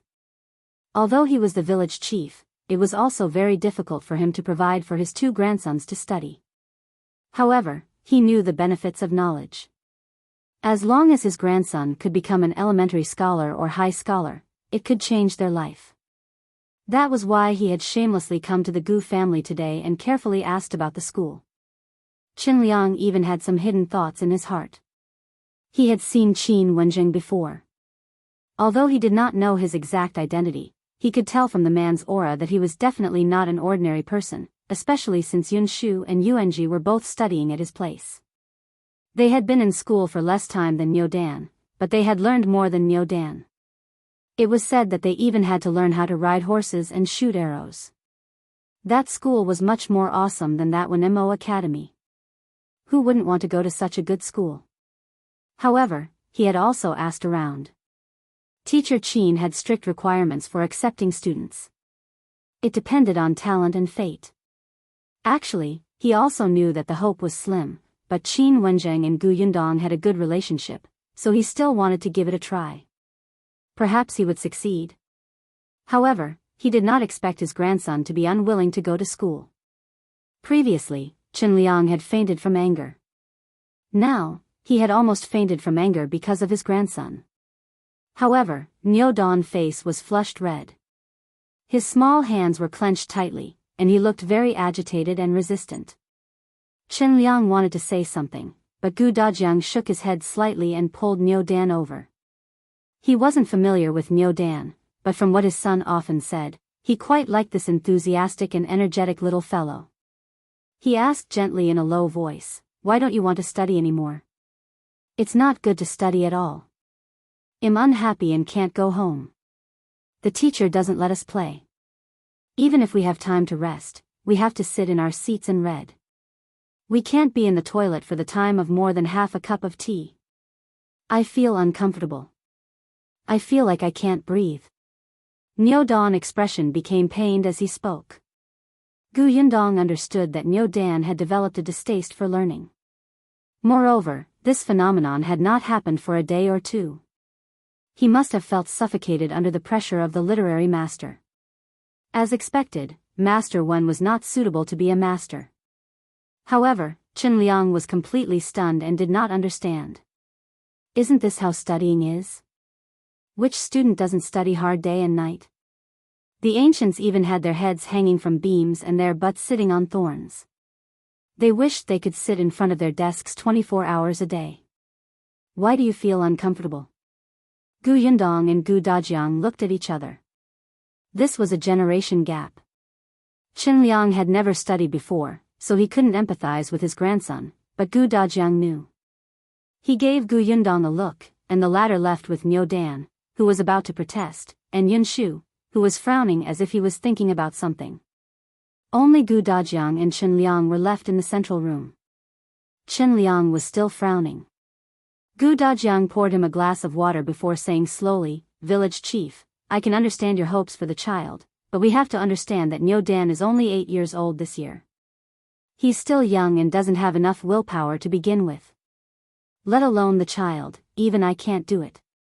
If you find any errors, ads pop up, ads redirect, broken links, non-standard content, etc., please let us know it report so we can fix it as soon as possible." Chapter 766, Gu Dajiang's Persuasion. Qin Liang frowned even more. Gu Dajiang smiled and said, "It's like how you work hard in the fields all day for your family's food, clothes, and transportation. You work very hard and wish you could stay in the fields 24 hours a day. But is that possible? If you don't come back to rest when the weather is hot, you will suffer from heatstroke. If you work for too long, you will be tired. The hoe in your hand might even hit your toes, right? It's the same for reading. If a person doesn't rest and reads all day, his eyes won't be able to take it. His thoughts will be chaotic for a long time and he won't be able to learn at all. The appropriate rest is for better work or learning in the future. Don't you think so? If you force students to read and write, it will backfire." With this explanation, Qin Liang felt much easier to understand. He looked at Gu Dajiang and asked in a low voice, "I heard that you're studying at Tianhai Academy now. Is it the same for your academy?" Of course, the Tianhai Academy is even more relaxed. The teacher will stop after teaching a certain amount of knowledge, leaving time for you to think and interpret. If you don't understand, you can ask the teacher. If you already understand, you can read books yourself, or practice calligraphy, or draw, play chess, or even go back to the dormitory to rest in advance. At their age, the most important thing was self-awareness. Oh my God, you can do that? This was the first time Qin Liang had heard of such a teaching method. In the past, he only knew that those students stayed at home every day and did not even go out. They only knew how to read books. Their family did not dare to speak loudly at home and they read until midnight every day. In the end, he was still too ignorant. Gu Dajiang smiled. "Village chief, it's not only our Tianhai Academy. Yunshu's school is relatively relaxed. Why don't you ask him?" Qin Liang was stunned. In that case, does it mean that the teacher from Wenhuo Hall doesn't know how to teach? At least in some aspects, he really didn't do well. For example, Tianhai Academy has the clothes-making vacation, Yunshu's school has it, and even the private school in the neighboring village has it for half a month. However, the Wenhuo Hall in town only let the students stay in the school to study, obliterating the students' enthusiasm for studying. How can this be? Gu Dajiang wanted to say that this guy had caused a lot of harm. Qin Liang lowered his eyes and began to think. Compared to this kind of small academy, he naturally believed in the Tianhai Academy that had nurtured so many honorable scholars and top scholars and had 100 years of history. Moreover, when he thought about it now, Niu Dan was very happy every day when he went to school at first. Every day, he would come back and talk about the interesting things in the school and how many words he had learned during the day. However, recently, he had become more and more silent. When he returned home, he refused to talk about the things in the school. Qin Liang sighed. After a while, he asked, "Then, is it true that Niu Dan is not allowed to go to school? There's no need to make a decision so quickly. Niu Dan is now disgusted and repulsed by studying. He might feel that no matter which school it is, it will be the same as Wenhuo Hall. It will only give him huge pressure. If the village chief is free, you can actually bring Niu Dan to other schools to take a look and let him know that there are still many schools with different teaching methods. Chen Liang nodded thoughtfully. Gu Dajiang knew that he needed to think about it and talk to Niu Dan. The two of them stood up and walked out of the central room, planning to look for Niu Dan. Unexpectedly, after looking around the courtyard, they did not see the children. Chapter 767, Brother Shao, I want to carry your monkey. Not only were the children not around, but even Madame Yang and the others were gone.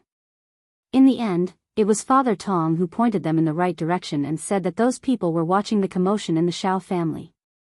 Gu Dajiang and Chen Liang looked at each other before walking towards the Shao family. As soon as they passed the door, they heard familiar and tender voices.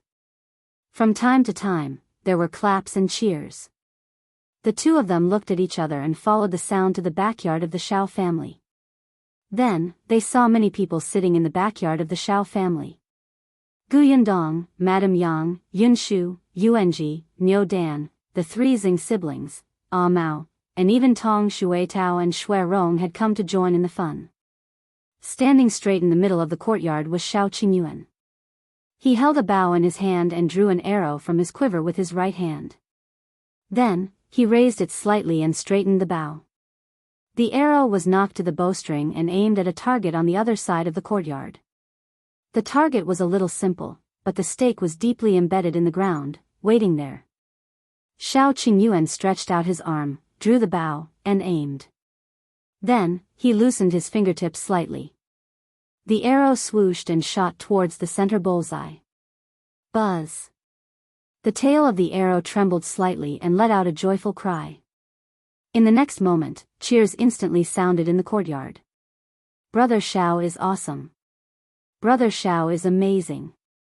Brother Shao is the best. Brother Shao is invincible. Brother Shao, I want to carry your monkey. Everyone was speechless. They all looked at Gu Yundong. The latter explained calmly, what I mean is that with this skill, he can definitely beat a monkey. Really? Is that what you mean? We're inexperienced. Don't lie to us. The children were still puzzled, but Mao couldn't take it anymore. He shook his shoulders eagerly and ran to Shao Qingyuan's side in a hurry. Young master, let me try too. Shao Qingyuan nodded and made way for him.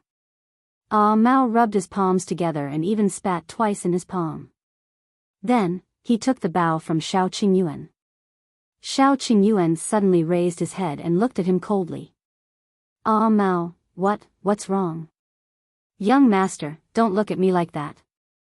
I'm scared and feel like I'm going to die. He didn't say anything just now. Mao asked carefully, young master.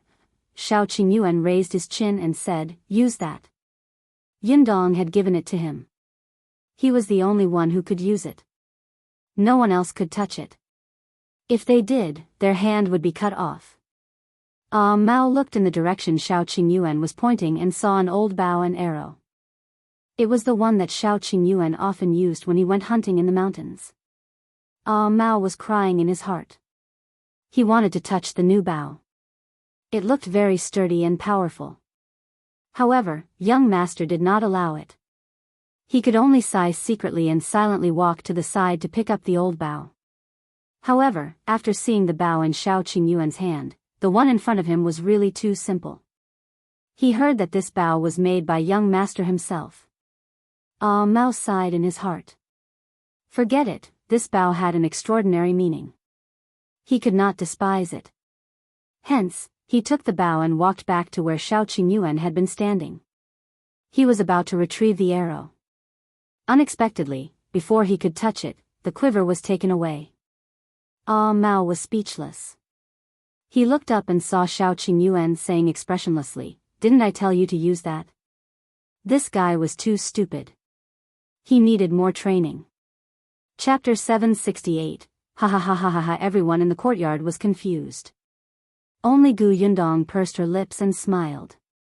She looked at Shao Qingyuan with a gentle gaze. Mao could only take the other quiver in a daze. He looked at the bow in his hand with grief and indignation. It was precisely because he coveted the bow in young master's hand that he was so excited to be the first to shoot. Actually, his archery skills were not very good, however, in front of everyone, he could only take a deep breath, draw his bow, and aim. Swoosh. Pack. The courtyard was as quiet as could be. Everyone stared blankly at the arrow that had missed its target and was speechless for a long time.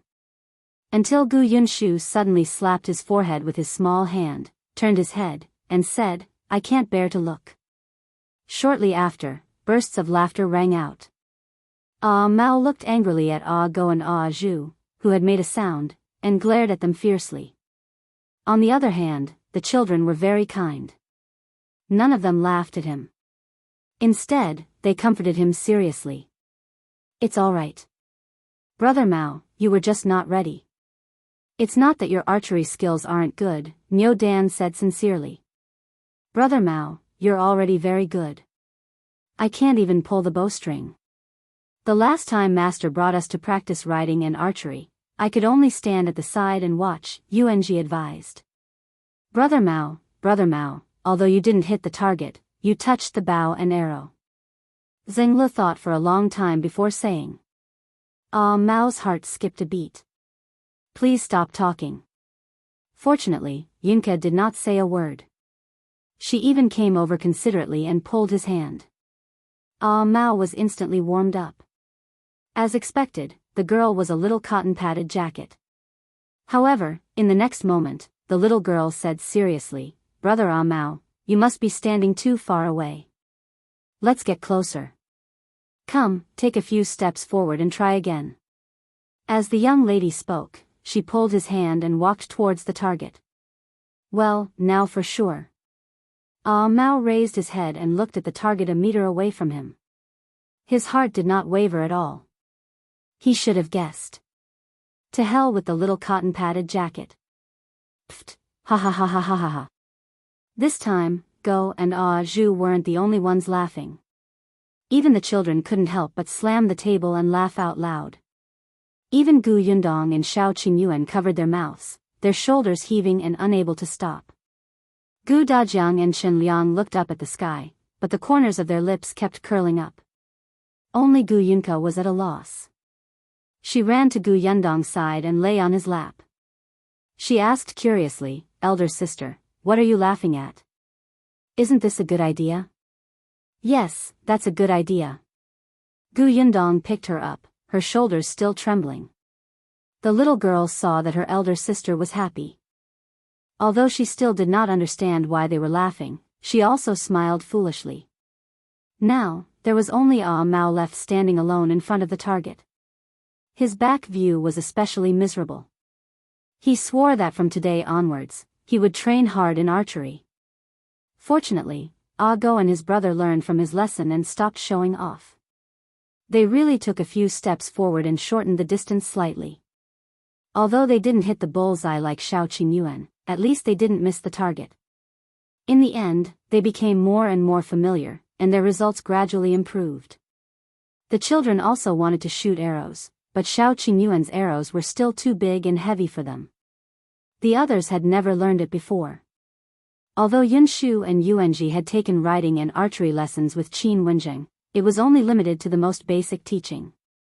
Moreover, the bows and arrows they used were different. If you find any errors, ads pop up, ads redirect, broken links, non-standard content, etc., please let us know each report so we can fix it as soon as possible. Chapter 769. Father is more like a teacher. The group of people finally calmed down and stopped fooling around when they saw that the sky was getting darker. When everyone turned around, they realized that Gu Dajiang and Chen Liang had been standing in the corner for a long time. When Gu Yundong saw Chen Liang, she still said, "Uncle Chen, Niu Dan has developed a dislike of studying, so there's no hurry to go to school. We have to take it slow." "I know." Chen Liang sighed. "Your father and I talked a lot. I also know that I was too careless in the past and didn't realize that he was unhappy. I'm glad you understand." Chen Liang was very grateful to Gu Yundong and his father. When he saw that his grandson was still smiling happily, his heart ached. He held his hand and went home. The Gu family had also gone back. Shao Qingyuan wanted to follow them for a meal. Unfortunately, Gu Dajiang was back. He had to restrain himself. Gu Yundong walked to Gu Dajiang's side and whispered, "Father, what did you say to Uncle Chen?" He seemed to be thinking very seriously. "Nothing much." Gu Dajiang thought for a moment. "I just gave him an example. By the way, I think Niu Dan has a deep misunderstanding of school. It just so happens that Yunxu is on vacation at home during this period of time. Let him talk to Niu Dan." "I know." Gu Yundong nodded.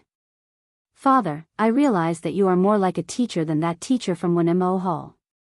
As soon as she finished speaking, she was pulled into the room by Gu Yunke. On the other hand, Gu Dajiang suddenly stopped in his tracks. Teacher? Was he more like a teacher? In the following days, Yunxu indeed looked for Niu Dan to play with every day. When he was no longer so against school, Chen Liang brought him to the private school in the neighboring village. He even brought him to the county city's Dongyi Academy. However, the academy was on holiday now and there were not many students in the school. However, there were also some students and teachers who did not go home and continued to study in the academy. Originally, the academy did not allow visitors to enter, but Yunxu had been to Dongyi Academy twice and knew a few people inside. It was still easy for him to bring Niu Dan in. This way, Niu Dan finally slowly untied the knot in his heart and knew that he was narrow-minded. He began to slowly like the atmosphere of the school again, especially Dongyi Academy. He felt that he would be very happy to study here. The Qin family heaved a sigh of relief and began to prepare to bring Niu Dan to Dongyi Academy to attend school after the clothes leave. At the same time, Yunxu didn't forget that Kiki's birthday was coming up. He entered the kitchen even more frequently. Gu Yundong thought that since she had given Yunxu a surprise last time, she would change her method this time. Hence, she hugged the little girl and asked her directly, "Kiki, it's almost your birthday. Have you thought of what you want? Tell me, it'll satisfy you." The little girl was stunned and her eyes lit up. "Really?" "Yes, what do you want to eat and play?" The little girl hugged her neck, then looked up at the sky and said, I want to become a fairy and run to the moon. I heard that there's goddess Change on the moon. She has a little rabbit. I want to try goddess Change's mooncake and see if it's delicious. I can bring it down for you to eat." Gu Yundong was speechless. She said with difficulty, "Anything else? This is too difficult." The little girl was a little disappointed, but after thinking about it, it made sense. She heard that to become a fairy, one had to go through many hardships. She was still too young, so the hardships were definitely not enough. If you find any errors, ads pop up, ads redirect, broken links, non-standard content, etc., please let us know each report so we can fix it as soon as possible. Chapter 770, Birthday Wish. However, in the next moment, the little girl's eyes lit up again and she said, I got it. Tell me, I want to grow up tomorrow. This way, I can make so many delicious foods that you can taste and praise me for. He he he.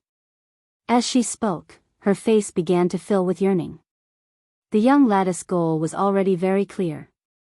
She liked to eat and cook. In the future, she would become as powerful as her sister and make many different things that she had never seen before to let everyone know how powerful she was. The little girl was thinking happily, but when she looked up, she realized that her eldest sister had a constipated expression. Even her parents and brothers, who were also listening attentively, were secretly covering their mouths and laughing. The young lady was instantly angry. She sat in Gu Yundong's arms and put her hands on her fat waist. Don't laugh. I can make it. I can make delicious food and slap your faces. Gu Dajiang was overjoyed as he carried her over. Alright, alright, alright. We won't laugh. Kiki will definitely make the best food in the future. But Kiki, if you want to become an adult tomorrow, we can't do anything about it. Think of other wishes that we can help you fulfill, okay? Gu Dajiang was happy. In the past, when he was in the Gu family, be it Gu Yundong or Gu Yunxu, they were exceptionally sensible at a young age. Such naive words would never come out of their mouths. Even if they wanted to eat corn and sweet potatoes, they would only secretly think about it in their hearts. They watched eagerly and did not dare to bring it up. However, now that she had developed such a personality, it meant that his family's life was really good. They no longer had to be careful at such a young age and say whatever they wanted. Gu Dajiang felt bitter and complicated as he looked at his eldest daughter, who had changed everything. However, Gu Yundong had a conflicted expression. She was too naive. A child's dream could not be on the same level as an adult's. She should not have been too confident. After thinking for a while, she could only say to the little girl, "Why don't you tell me something I can do? You can tell me 3 wishes, 3. The little girl began to rack her brains. Something that big sister can do? But in her heart, big sister could do anything. Yunxu squatted beside Gu Dajiang and held her small hand as she said, "For example, you can eat a few more candies during your birthday. For example, if you want big sister to sing for you." Before he could finish speaking, he was hit on the head. He turned his head and looked at Gu Yundong sadly. The latter glared at him. "Sing my ass. You're the one who wants to hear it, aren't you?" Yuanji also suggested, "Kiki, you can also get a new set of clothes." Gu Dajiang also said, "Or we can have a big meal." Madame Yang nodded crazily.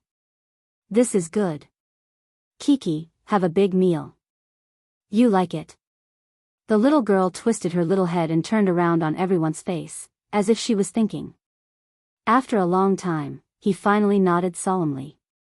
"I got it." Everyone looked at her expectantly. "Firstly, I want to eat cake." As she spoke, she could not help but swallow her saliva. She had eaten it on second brother's birthday last time. It was delicious.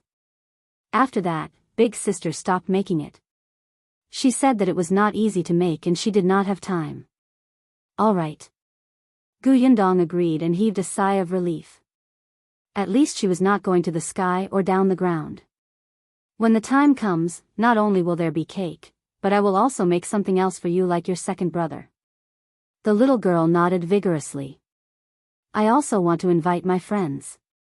If you find any errors, ads pop up, ads redirect, broken links, non-standard content, etc., please let us know it report so we can fix it as soon as possible."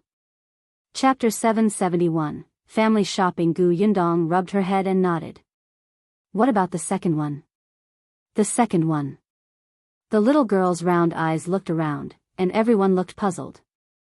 "Soon," she said, "I want to visit the county city. Our family together." Gu Yundong was stunned. The family visiting the county? She looked at the young lattice expectant expression. Speaking of which, Kiki really didn't go shopping often. At most, she would sit in the carriage and lift the curtain to look outside. This was something that only happened when Gu Yundong was at home. If she was not at home, no one would dare to take her out on the streets. However, every time, she would look at the bustling streets outside in surprise. She might have gone on the streets twice after going to the prefectural city, but she had never been with her family. Gu Yundong immediately agreed. "All right, what about the third one?" This time, the little girl was silent for a long time. She frowned and thought hard. She felt like smoke was coming out of her head, but she did not come up with anything. Finally she shook her head. "I haven't decided." "All right, well, talk about it after Kiki has thought it through." The little girl nodded vigorously and began to look forward to her birthday. When that day came, Gu Yundong indeed started preparing food early in the morning.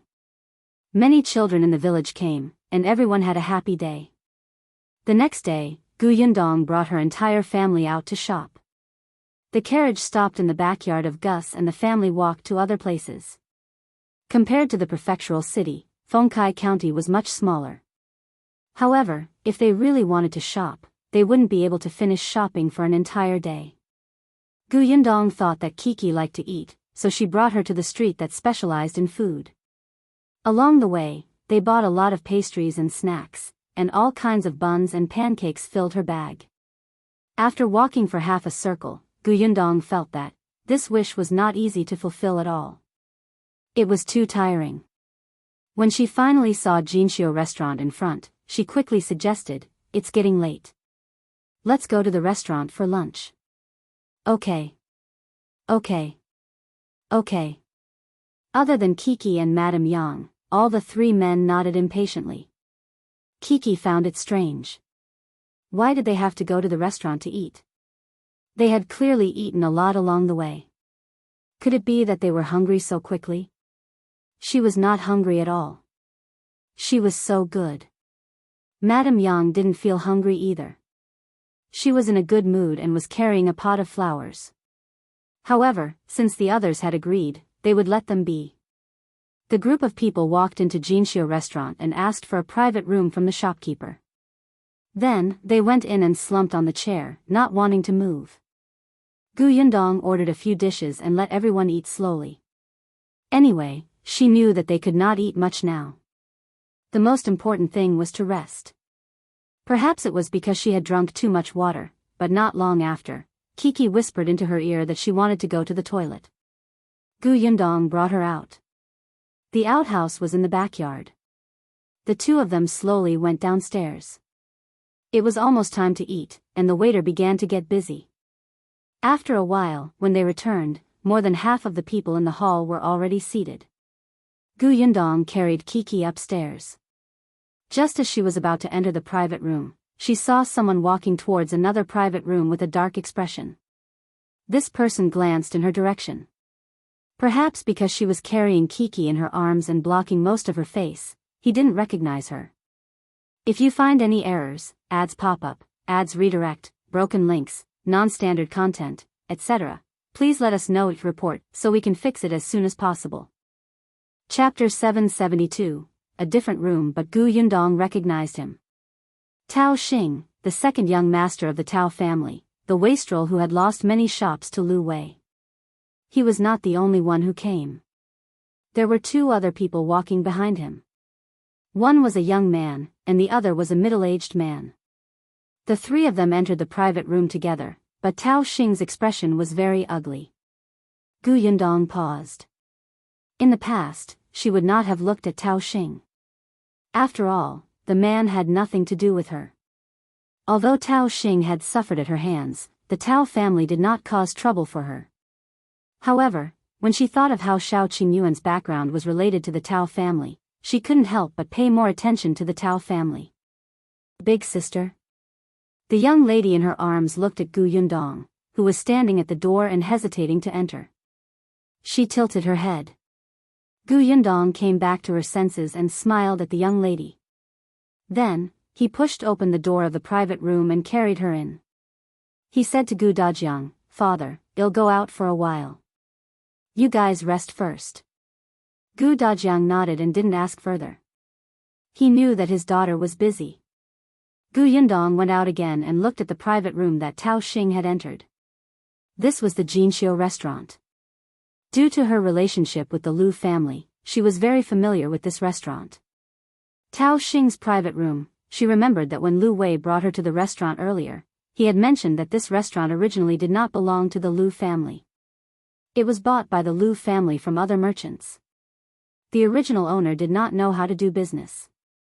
This restaurant kept incurring losses and could not be saved at all. Later, when the Liu family took over, it was not ideal at first. Some people said that the Liu family would probably follow in their footsteps. In the end, old Master Liu secretly found a feng shui master to help him calculate. The master said that there was a problem with the feng shui. The big private room at the corner was leaking money. It was best to split it into two, but it could not be completely separated. Hence, old Master Liu divided that private room into two rooms. According to the feng shui master, the wooden planks separating the rooms were very thin. Therefore, although these two private rooms looked like two, in fact, they could hear each other's words clearly. Other than the few people from the Liu family and the manager of the restaurant, no one else knew about this. However, old Master Liu was a strict businessman. The two private rooms had always been used as one private room. As long as one private room had a guest, the other private room would not receive guests. As for why Lu Wei told her, it was because there was a time when she wanted to sit in that corner private room, but Lu Wei didn't let her. He had a strange expression on his face. One moment, he said that there were guests in that private room, and the next moment, he said that there weren't. He contradicted himself and gave himself away, and then she tricked him. Coincidentally, Tao Xing entered the room today. Gu Yundong smiled and walked to the door of the private room. She looked around and did not see the waiter and shopkeeper. He quietly pushed the door open and walked in. Then, he locked the door from the inside. Then, she tiptoed to the wooden wall separating the private room and pressed her ear against it. In the end, there was still a layer between them. The voice on the other end was a little blurry. After a while, Tao Xing and the other two seemed to hear the waiter bringing the dishes over. Except for the waiter reporting the dishes, they didn't say anything. It was not until the waiter finished serving the dishes and left after saying, "Please enjoy your meal, sir." When the door of the private room was closed, one of the voices could be heard. "Second young master, don't be too angry. There's always a solution." The voice sounded a little low. It should be the middle-aged man speaking. "If you find any errors, ads pop up, ads redirect, broken links, non-standard content, etc., please let us know it report so we can fix it as soon as possible." Chapter 773, Shocking News. Then, Tao Xing said angrily, "How can I not be angry? My brother is deliberately trying to kill me. He dug out all my secrets and placed them in front of my father and grandmother. I really want to kill him." The middle-aged man comforted him. "No matter how much eldest young master does, it's useless.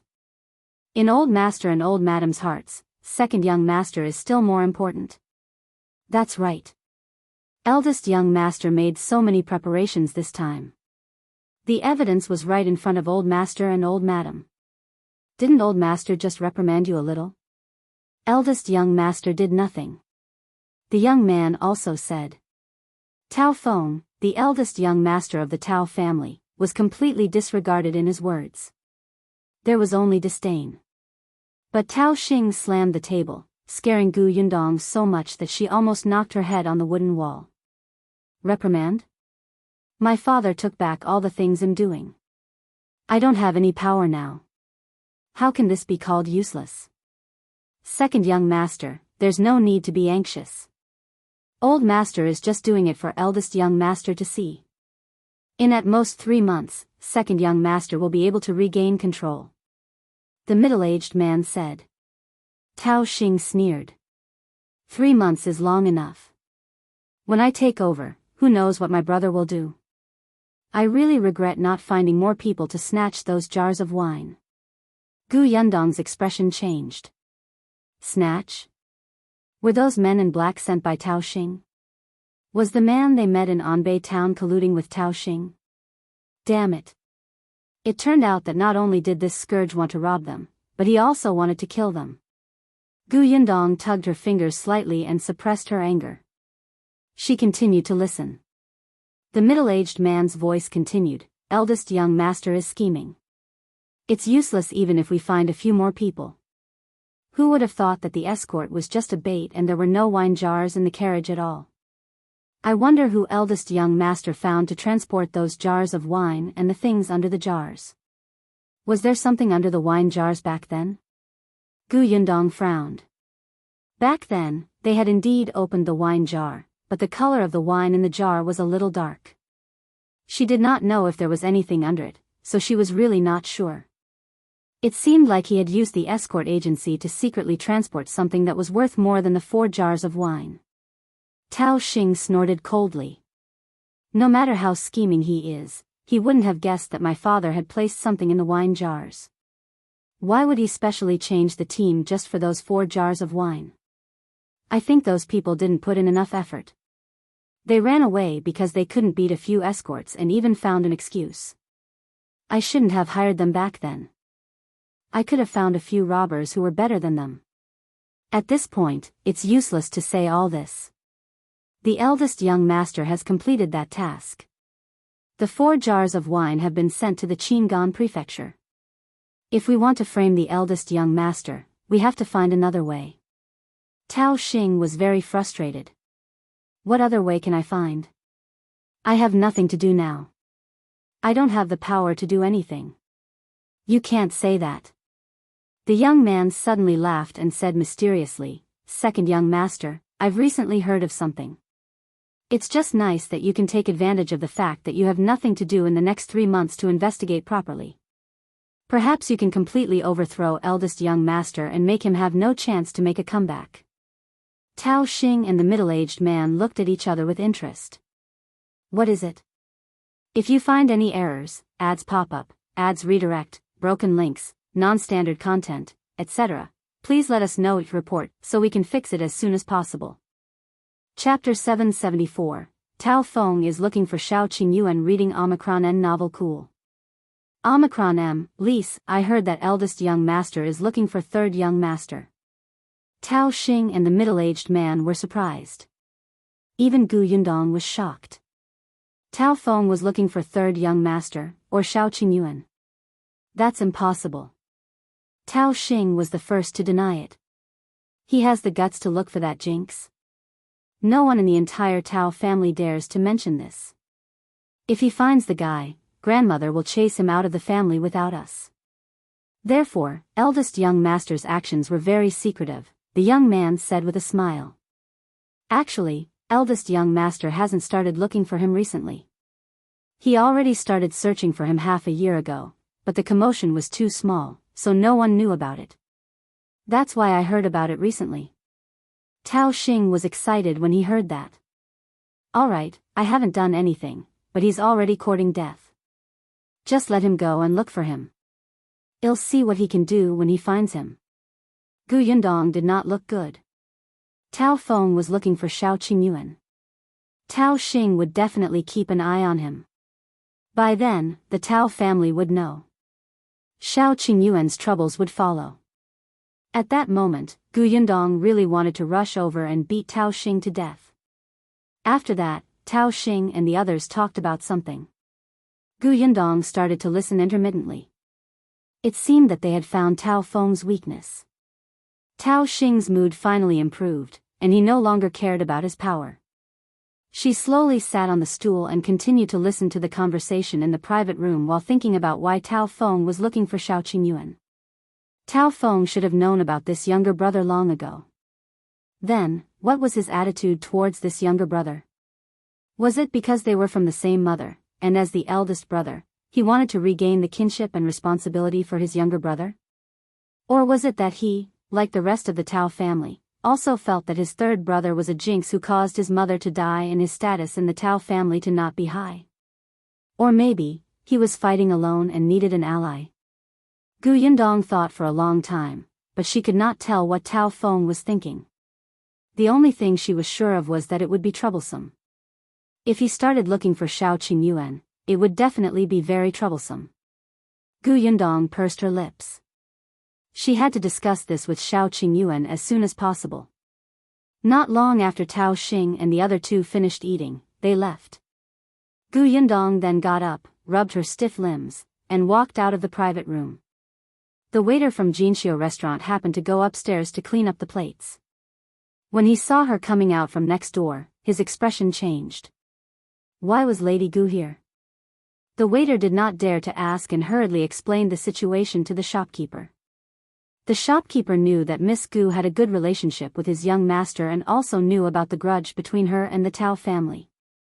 After hearing this, he more or less guessed something. He asked the waiter to keep it quiet and only found an opportunity to tell old Master Liu.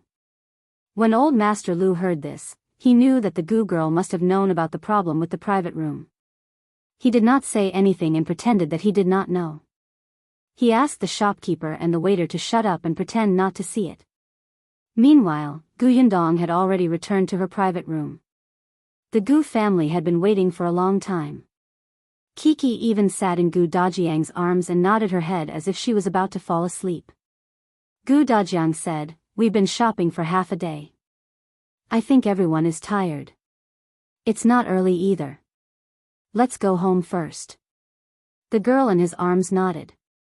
Let's go home. After all, she was still young. Although she was still in high spirits previously, after eating and drinking her fill and resting in such a quiet place for so long, she immediately felt tired. Chapter 775. What do you think? Reading Omicron N novel cool. Omicron M, Lis Gu Yundong nodded. Alright, let's go home. The group left the private room and quickly returned to Yongfu village in a carriage. She was a little distracted along the way. Gu Dajiang could tell that she must have encountered something when she went out. He wanted to ask, but the carriage was filled with children. He had to wait until they reached home. When they arrived at the Gu residence, Gu Dajiang carried the sleeping girl down.